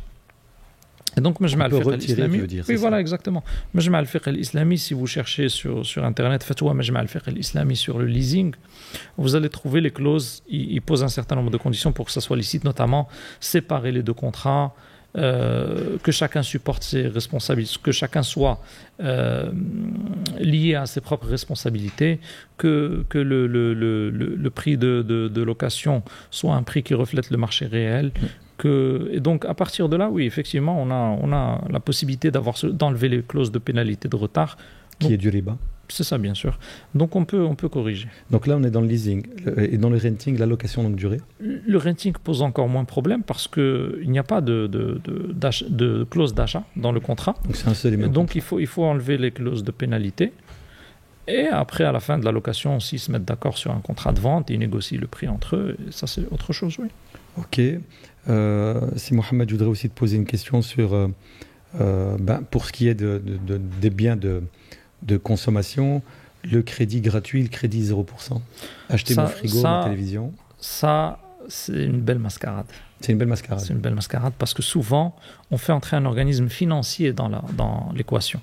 Et donc, on a un supermarché qui vous dit vous allez acheter tel téléphone à 1 000 €, vous allez payer en 10 mois 100 €. Vous dites mais c'est formidable, c'est 100 € x 10, ça fait 1 000 €, c'est du crédit gratuit. Ou qu'on appelle aussi Buy Now, Pay Later. BNPL avec carte bancaire, vous passez la carte, vous avez payé en 10 fois et avec le prix de vente affiché. Sauf que où se trouve, parce qu'encore une fois, la règle, dans le contrat vous allez trouver 3 signatures, là il faut s'arrêter. Si on avait 2 signatures, il n'y a pas de problème, le vendeur et vous. Mais là, le problème, c'est qu'il y aura un organisme financier qui va venir payer le vendeur en cash. Il va lui payer moins. Il va lui payer 950 €, 960 au lieu de 2000. Et il va venir vous facturer par échéance ce financement à 1000. Donc en fait, il vous avance 950, 960 et il va récupérer 1000. C'est ça la vraie équation qu'il faut voir. Donc tout ce qui est crédit gratuit, BNPL, taux zéro, il ne faut pas y croire, sauf si c'est une relation entre vous et le vendeur ou une filiale à 100% du vendeur et qu'il n'y a pas d'organisme de financement. Ça ne veut pas dire que vous n'avez pas envoyé vos fonds depuis la banque, oui, mais ça, ce n'est pas la banque qui va venir financer la transaction, ce sont vos fonds. Ce sont vos fonds, exactement.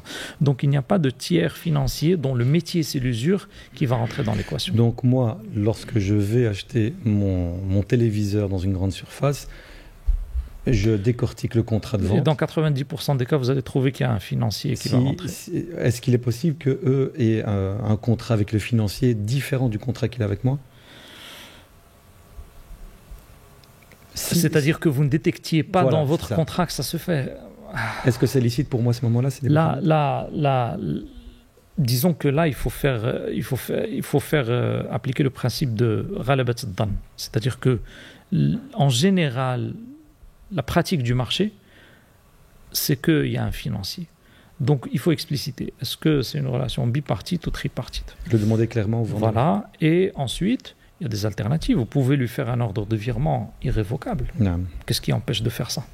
Une domiciliation. Ouais. C'est Mohamed, pour ce qui est des achats à taux zéro, mais avec des frais de dossier, c'est la même chose. S'il y a un tiers qui entre, automatiquement, ces frais de dossier, c'est riba. S'il n'y a aucun tiers entre lui et moi... C'est ça. Si c'est des vrais frais de dossier qui ne sont pas variables selon le montant et qui sont entre vous et le vendeur, ouais. Ça c'est... Je vais chez un conseiller. À la rigueur, moi je préfère éviter toutes ces clauses, frais de dossier, taux... Il faut demander une facture globale. Non. Donnez-moi combien je vais payer. Faites-moi une facture avec le montant global. C'est pas 1000 euros, c'est 1200, il n'y a pas de problème. J'achète à 1200. Vous m'écrivez une facture avec 1200, paiement en 3 fois. Je vous fais 3 virements permanents, irrévocables depuis la banque. Je vous envoie le papier cacheté par la banque. Non. C'est terminé. Mais c'est accepté, en général? Ça, c'est de toute façon, ça c'est... En tout cas, je sais que ça se fait. Et j'ai vu de mes propres yeux des contrats négociés, c'est-à-dire où le client a pu retirer, par exemple, des clauses qui ne sont pas bonnes, comme les pénalités de retard. Ça, je l'ai vu en Europe. Donc, ça se négocie. Il ne faut pas croire que tous les contrats sont des contrats d'adhésion. Beaucoup de contrats, notamment, plus la société est petite, la société avec laquelle vous traitez, plus vous avez le loisir de négocier le contrat. Les très grandes surfaces, les très grandes sociétés, en général, ils ont des contrats pré-imprimés. Standard. C'est pas trop négociable et encore. Mais quand vous allez vers une petite structure, là, c'est négociable.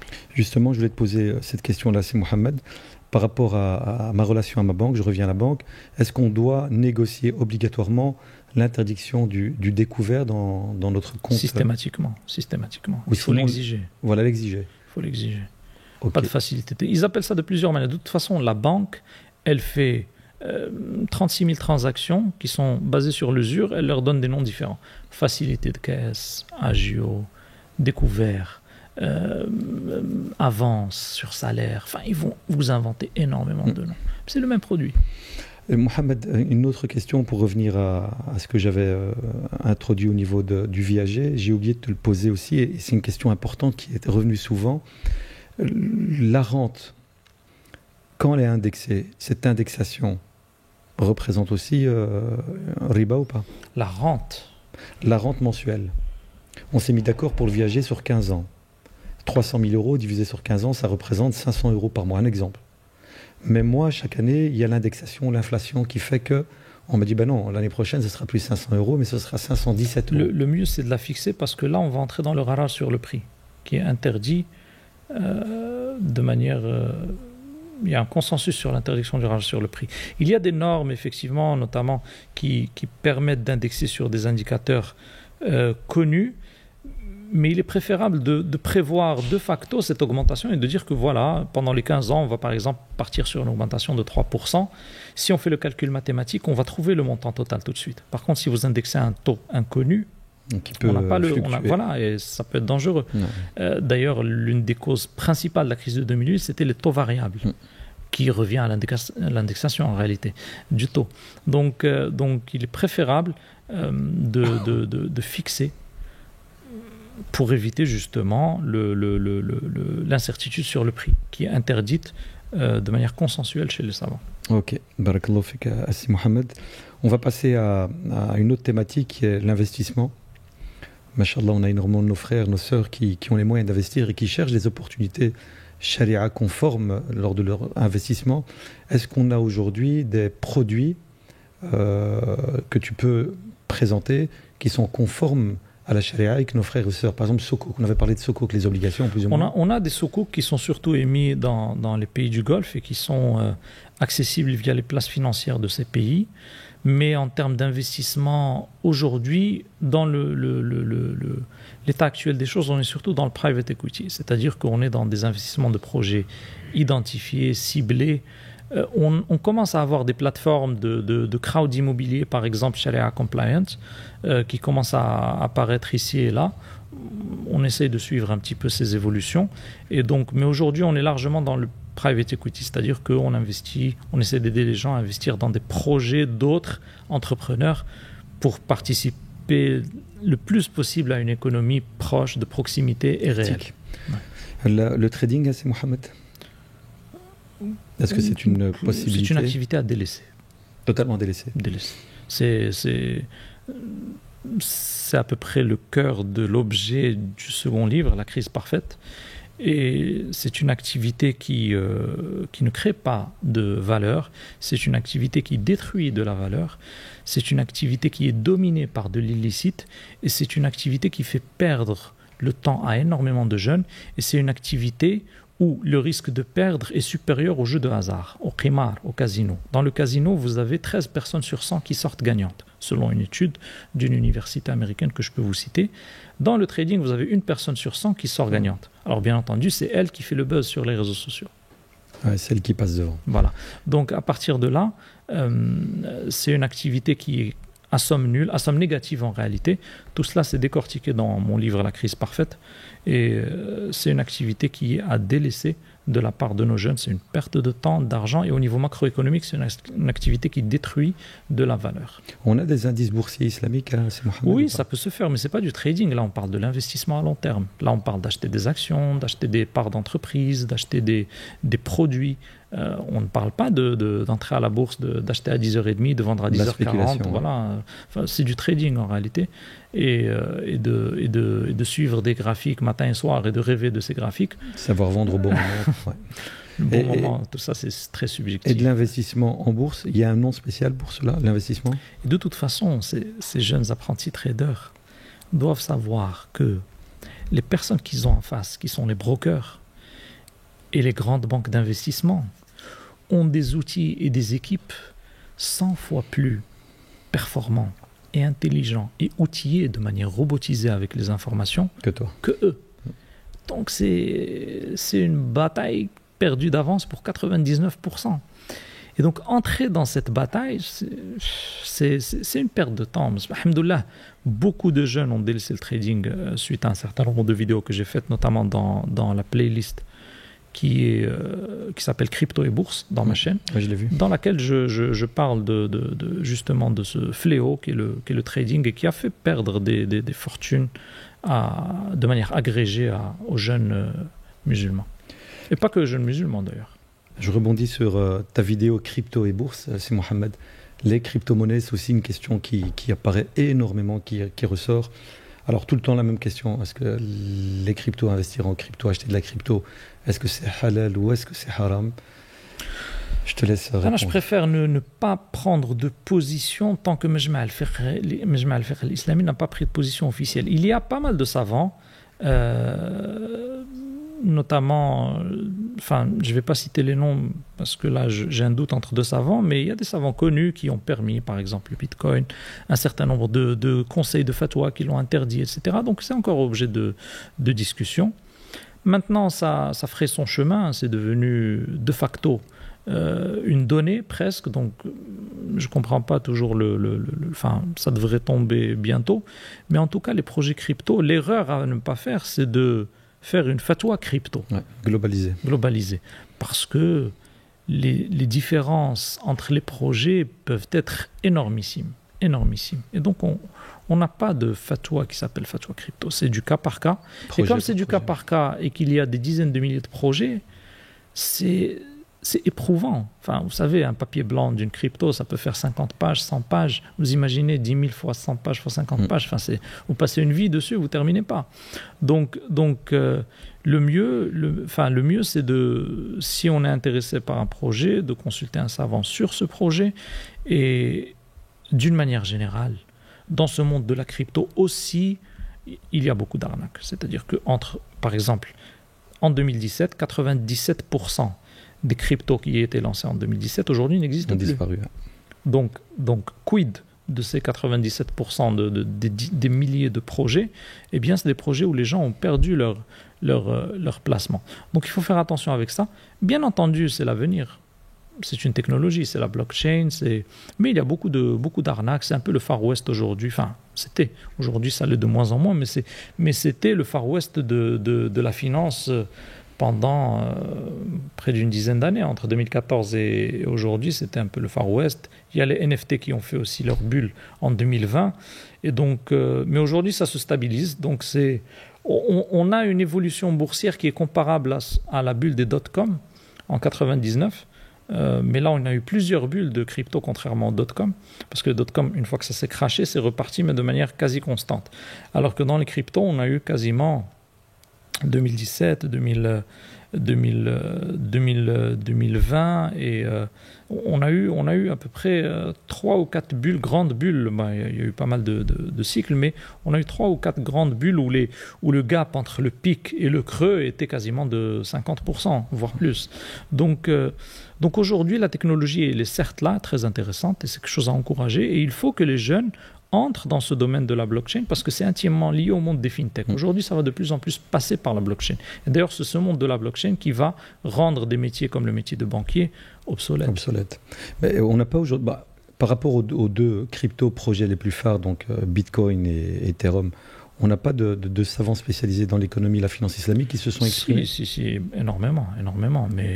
Mais malgré tout, on n'a pas une réponse claire sur... Non, moi je ne prononcerai pas sur ça. Mais disons en général, c'est quoi? C'est le pour, le contre? Les organismes officiels, c'est plutôt le contre.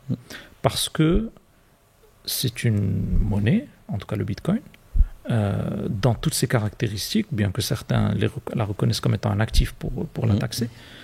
Mais c'est une monnaie, et la monnaie, aujourd'hui, dans la vision de l'État moderne, c'est une prérogative souveraine.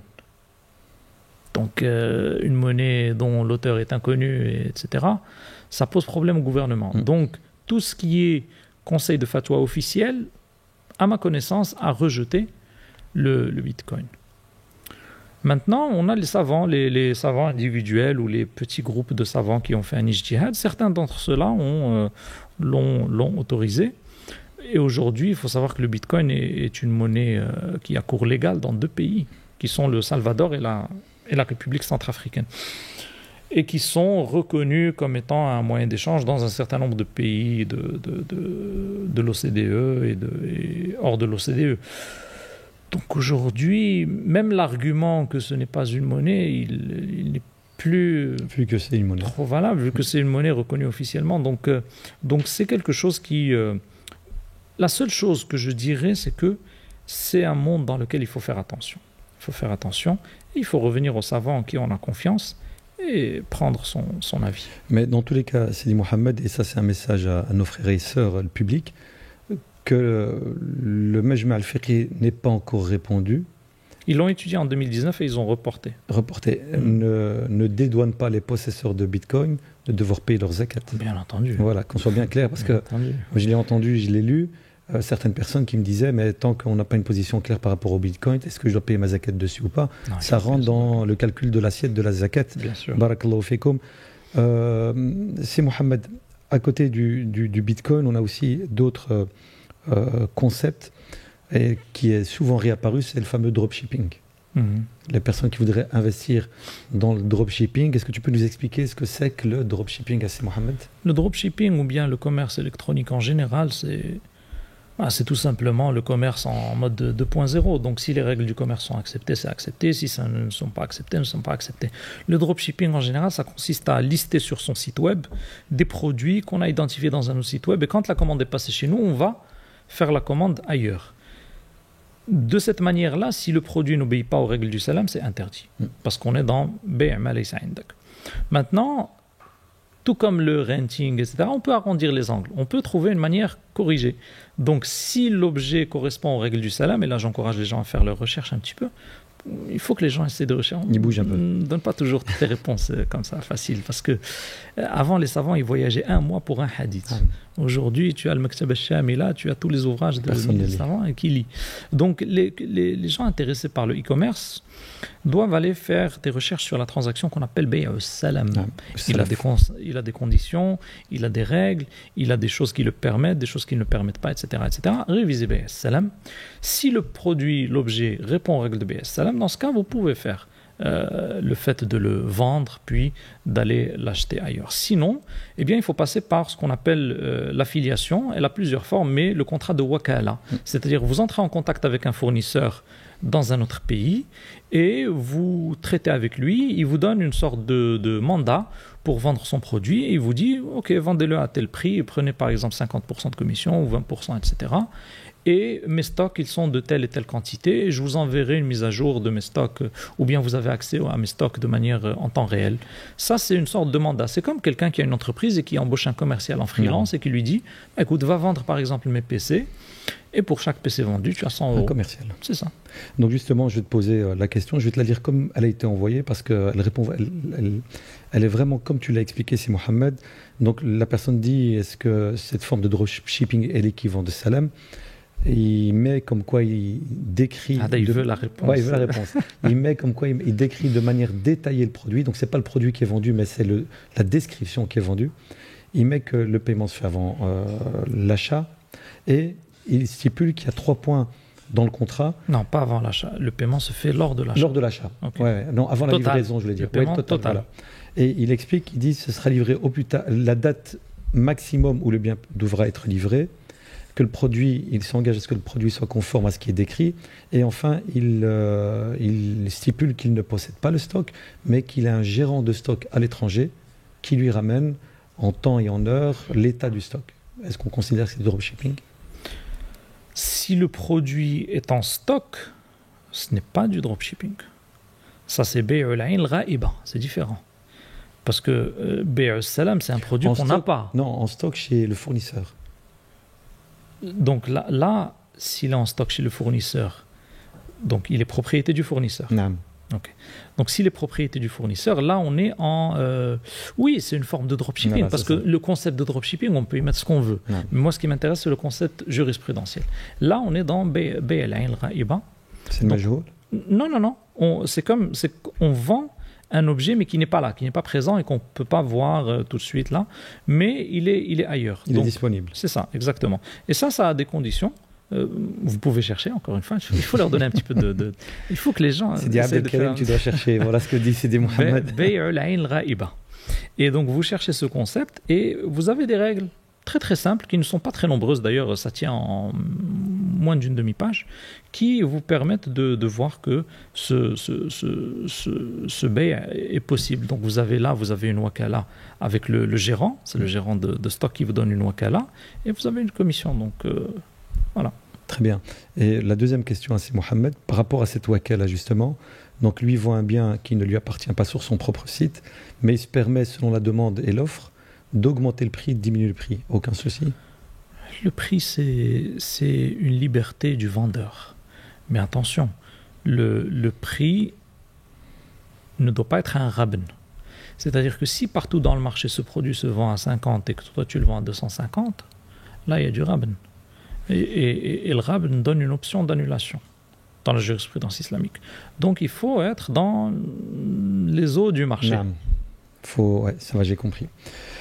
C'est Mohamed, une autre question d'un de nos auditeurs qui dit j'ai une épargne. Alors juste une précision. Je n'ai pas dit que le produit coûte 50 et que vous le vendez à 250. Parce que si tout le marché le vend à 250, c'est que ce produit dans ce marché est vendu à 250, 5 fois son prix, parce qu'il y a très peu de ventes, par exemple. J'ai dit le produit se vend dans le marché à 50 et toi tu le vends à 250. Voilà. Donc la question, la suivante, et on arrive au bout, c'est Mohamed bientôt. Une personne pose la question, comment est-ce qu'elle peut préserver son épargne de manière licite pour qu'au bout de plusieurs années, l'inflation ne la diminue pas. Et cette personne ne fait pas attention à la zakat. La meilleure manière, c'est de l'investir. Quand on ne sait pas investir, on achète un petit bien immobilier et on le loue. Ça, c'est pour les gens qui ne savent pas investir. Ou de l'or. Mais sur l'or, il y aura zakat. Et donc, de toute façon, la zakat, c'est ce qu'il y a de mieux pour vous parce que vous épargnez pour l'au-delà. Et donc l'or ou l'immobilier, mais après, le mieux, c'est de l'investir, de l'investir avec diversification. Par exemple, vous avez 100 000 €, investir avec 4, 5 personnes, 6 personnes différentes dans des projets qu'ils ont, des jeunes, etc. Business Angel, il y a même des associations de Business Angel, etc. Mais vous exigez que le jeune investisseur avec qui vous allez investir ne prenne pas d'intérêt et ne donne pas d'intérêt. Okay. et qu'il respecte la charia dans cette transaction. Et voilà, tout simplement, donc pour investir, ou bien du crowdfunding immobilier charia compliant, aussi, ça se fait beaucoup. Et donc, oui, parce que le problème, c'est que l'une des causes qui fait que l'immobilier prend de la valeur, c'est que les gens, au lieu d'épargner leur épargne en cash, vu que le cash, ils n'ont pas confiance dans le cash, vu que le cash est manipulé par les institutions usuraires, vu qu'il y a usure et donc inflation qui touche ce cash, eh bien, les gens investissent dans l'immobilier. Donc, toutes les épargnes sont rabattues sur l'immobilier. Donc, dans l'immobilier, il y a une demande qui n'est pas réelle, qui n'est pas une demande pour consommer ou pour investir, c'est une demande de placement. Et cette demande de placement entraîne de l'inflation. Si aujourd'hui, tous les appartements qui étaient possédés par des individus étaient ouverts, les prix des loyers s'effondreraient, enfin, pas s'effondreraient, mais baisseraient de manière considérable. Et, encore une fois, l'une des choses qui fait que parce que là, on a une bureaucratie qui introduit cette inadéquation. Le fait que l'offre et la demande ne se rencontrent pas dans l'immobilier. C'est le fait que dans certains pays, le locataire est surprotégé. Donc le propriétaire, il se dit, j'ai entendu des propriétaires dire non, moi je le laisse fermer plutôt que de le louer. Pourquoi ? Parce qu'il sait que si quelqu'un rentre là-bas, tu le sors après 3 ans si tu as une procédure. Voilà. Donc du coup, si on a un État qui veut que les prix des loyers baissent, l'une des premières mesures, c'est d'enlever la surprotection du locataire et de rendre tout en contrat. Et donc à partir de là, si le locataire veut se protéger en cas de situation difficile, il met un préavis. Préavis 6 mois, 1 an, 2 ans, c'est son affaire. 1 mois, c'est à lui de voir. Mais que ça soit du gré à gré. Et qu'une fois que la personne ne peut pas payer son loyer, on doit lui introduire au niveau de la communauté un filet social qui est le waqf, et la zakat. Donc quand on met ça en complémentarité, eh bien les prix des loyers, crois-moi, vont baisser. Et règle énormément de problèmes aussi. Bien sûr. C'est Mohamed, on va passer à une autre thématique, les assurances. C'est Mohamed. Pourquoi est-ce que les assurances obligatoires ou facultatives islamiquement sont interdites ? Alors, l'assurance, ça rejoint le deuxième volet. Si tu te rappelles, au début, on a mentionné les 3 usul, le mamnou'at fil mu'amalat, c'est le gharar. Et donc, dans l'assurance, on a du gharar, on a même un aspect maysir, et voire on peut même avoir un aspect riba, parce qu'on donne un montant et on récupère un autre. Donc, les assurances, c'est un contrat où ce que vous donnez est certain, la prime d'assurance, et ce que vous recevez est incertain. Donc, à partir de là, il y a incertitude.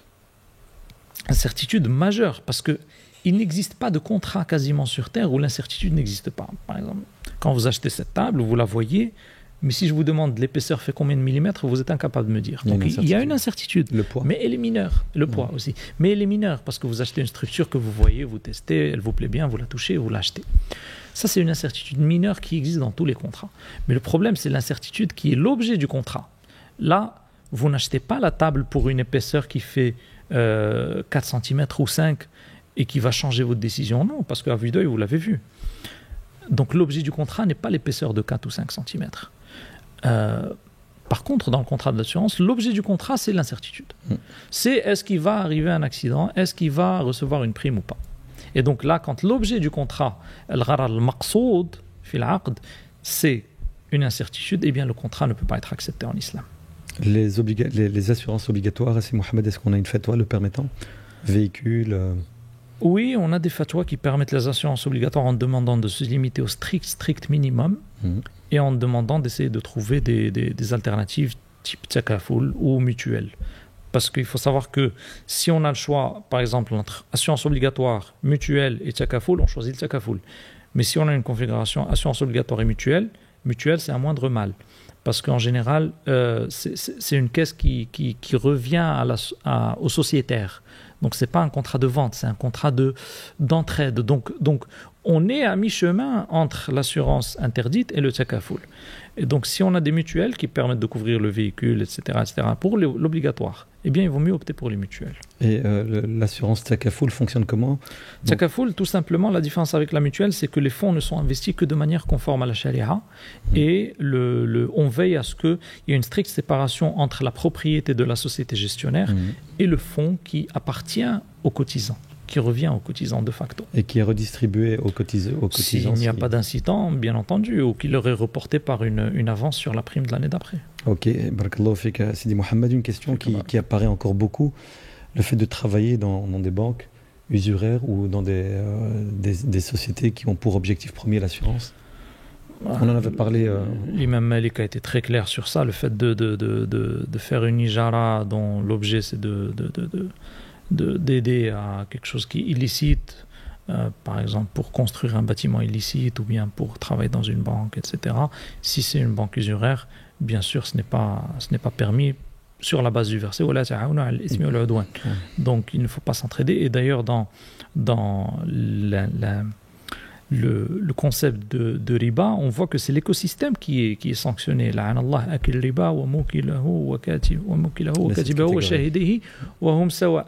Donc celui qui écrit, qui prend le riba, celui qui le donne, celui qui l'écrit, les témoins, donc tout l'écosystème en réalité. Et donc, comme dans l'alcool d'ailleurs, celui qui le presse, celui qui le vend, celui qui le boit, etc. Donc tout l'écosystème. Et donc à partir de là,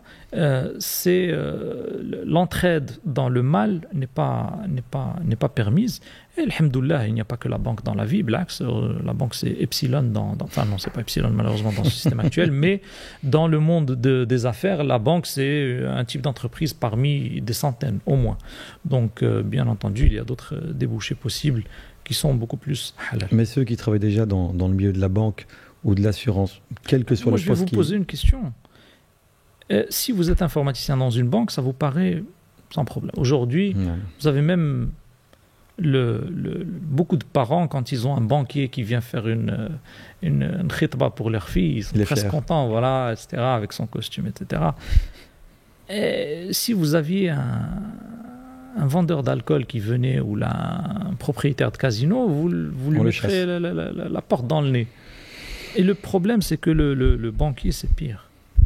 Riba, c'est pire que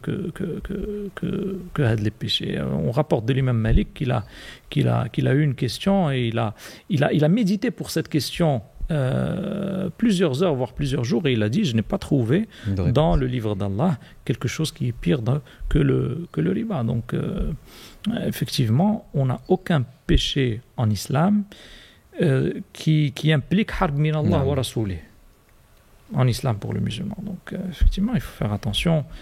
Et de toute façon, vraiment, je recommande aux gens qui sont intéressés par ce sujet, la playlist Riba et Intérêt, parce que ça répond à des choses qu'on ne peut pas résumer parfois.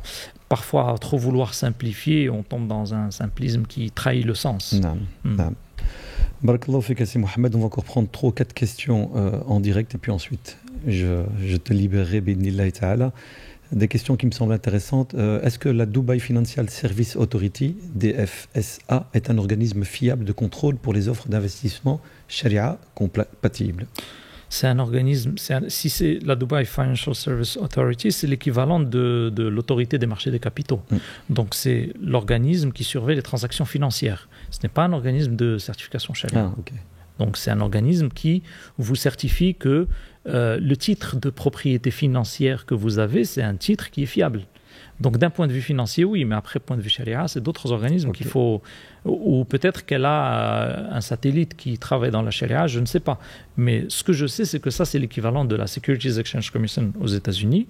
Donc c'est l'organisme qui veille sur la bourse, qui veille sur les transactions financières, etc. Donc d'un point de vue financier, bien sûr, c'est lui qui veille à ce que vous avez comme titre, ce que vous avez comme propriété, c'est réel. Maintenant... pour la Sharia, je ne pense pas que c'est dans sa prérogative. Et l'organisme qui a cette prérogative-là Non, ça peut être un organisme public ou privé ou particulier, des savants, ça dépend. Ça va. Existe-t-il des ETF halal pour investir dessus?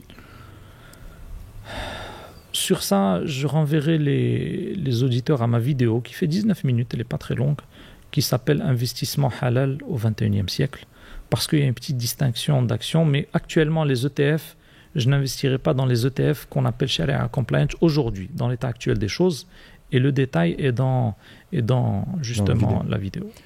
Barakallahu fik, le plan d'épargne entreprise est-il permis? Parce qu'il tolère une partie de riba jusqu'à 33%, tout simplement. Et ça, pour le Majma' al-Fiqh al-Islami, ça pose problème. 33% dans le bilan. Donc le plan d'épargne entreprise est-il permis et l'abondement? Ça revient à la même vidéo et ça revient à la même vidéo. Ok. C'est-à-dire que la distinction entre les règles de la Wi-Fi et les règles de Majma' al-Fiqh al-Islami sur l'achat d'actions et de parts dans des sociétés. Et la règle de Majma' al-Fiqh al-Islami, c'est qu'à partir du moment où une société prend ou donne de l'intérêt, on n'est pas actionnaire. Ok. On lève le bic. C'est ça, parce que il y a une grande différence entre l'actionnaire et l'employé, par exemple. L'actionnaire, c'est en son nom que se donnent les intérêts et que se prennent les intérêts. Donc, justement, là, j'ai une question qui peut être bénéfique. J'ai une société et souhaite faire un prêt de ma société envers moi-même. Je devrais rembourser plus tard avec un taux d'intérêt. Est-ce haram étant donné que c'est entre moi et ma société? Sur ça, je préfère ne pas me prononcer parce que c'est un sujet que j'ai discuté avec plusieurs personnes. J'attends qu'ils soient un peu plus matures dans mon esprit. Wallahu a'lam. Barakallahu fik. Et de toute façon, les questions auxquelles j'ai répondu jusqu'à aujourd'hui, enfin jusqu'à l'instant, ce sont en général des questions sur lesquelles il y a des fatwas. Moi, ce que je fais, c'est que je vous rapporte les fatwas que j'ai étudiés. Ce n'est pas un avis personnel. Donc, mais des fatwas que tu partages ou tu ramènes juste la fatwa même si Non. Ce sont des fatwas que j'ai quand même triés. Que tu valides. Donc, ce sont des avis qui existent. Donc, ces questions-là, en général, on peut dire que pour la très grande majorité, ce sont des thèmes qui ont déjà été étudiés par les savants. Et donc, j'essaie de vous apporter les avis des savants sur ces questions. Encore deux questions à Si Mohamed et je te libère bi'idhnillahi ta'ala. J'ai une société et nous donnons chaque mois un pourcentage supérieur à 2,5% à une œuvre caritative. Est-ce que cette aumône peut être considérée comme zakat al-mal? Pourcentage de quoi? De l'assiette de zakat?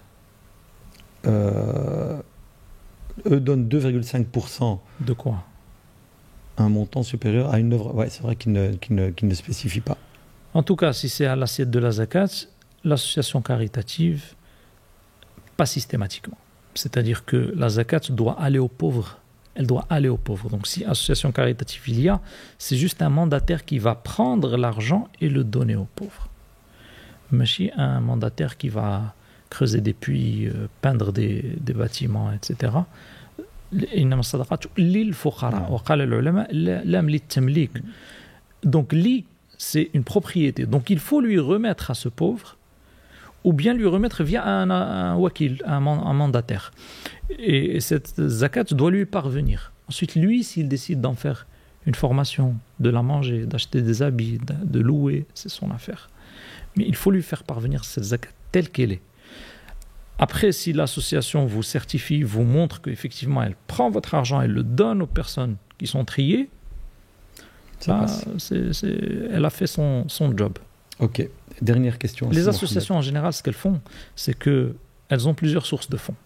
Les cadeaux, les donations, les subventions et la zakat. En général, la zakat, ils ne la touchent pas. Ils la prennent telle qu'elle et ils l'acheminent aux pauvres.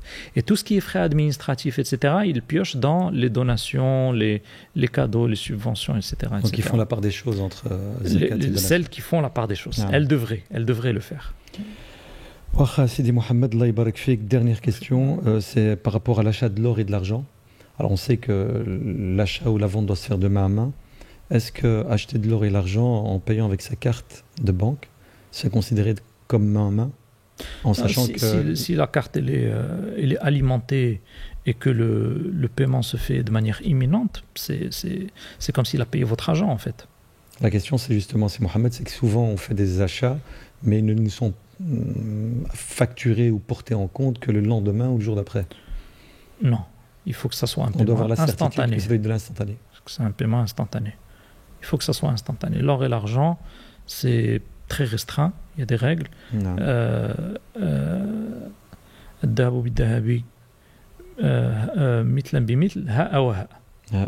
Et donc voilà, et donc il faut dans un hadith on a riba illa ha'awaha. Riba illa ha'awaha. Donc si on ne fait pas de main à main, on risque de tomber dans riba an-nasa. Ok. Le riba de décalage. Je te donne un exemple, j'achète de l'or samedi. Je paye avec ma carte samedi, mais la transaction ne va être validée et portée à mon compte que le lundi.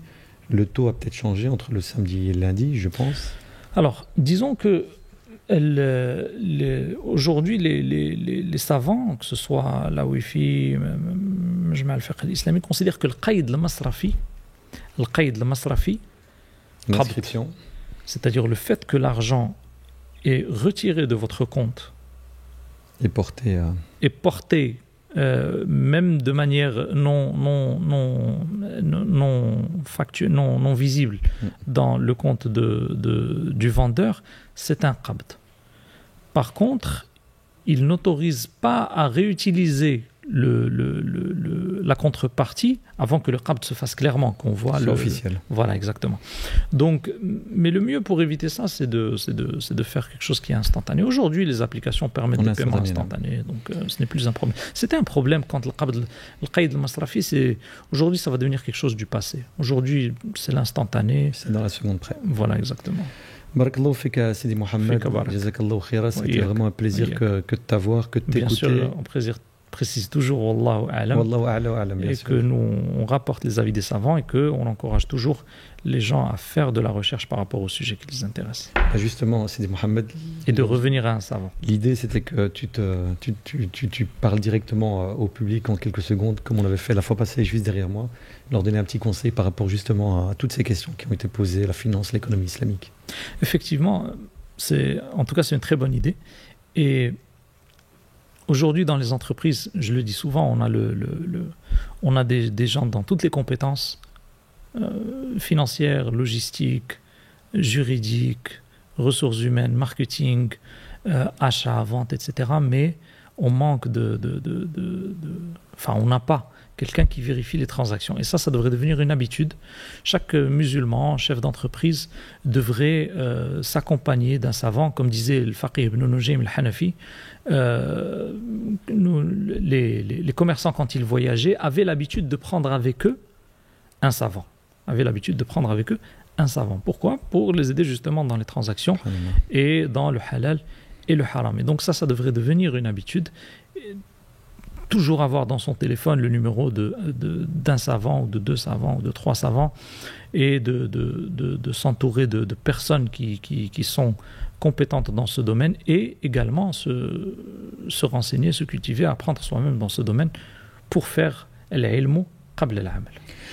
Barakallahu fika Sidi Mohamed, Allah jazak bil khir. Tu t'es présenté en début de podcast comme étant un talib al-ilm, donc un chercheur dans le domaine de l'économie et la finance islamique.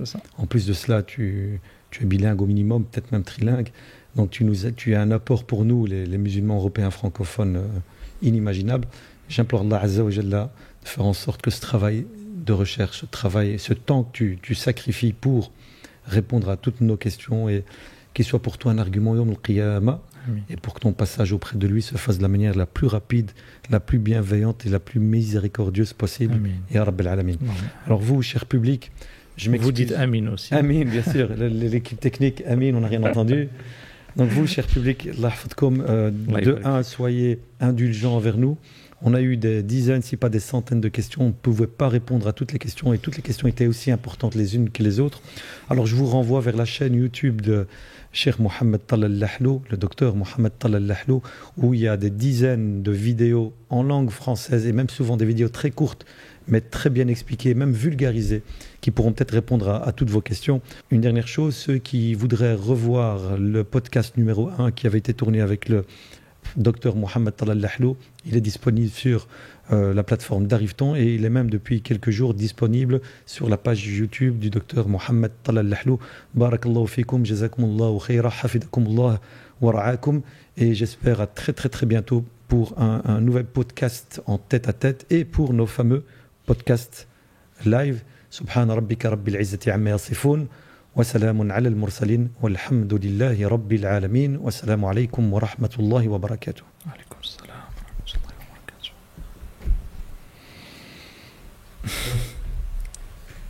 Sidi Mohamed, 1h43. Je t'ai dit 1h, 1h15. J'ai tiré comme tu peux pas imaginer.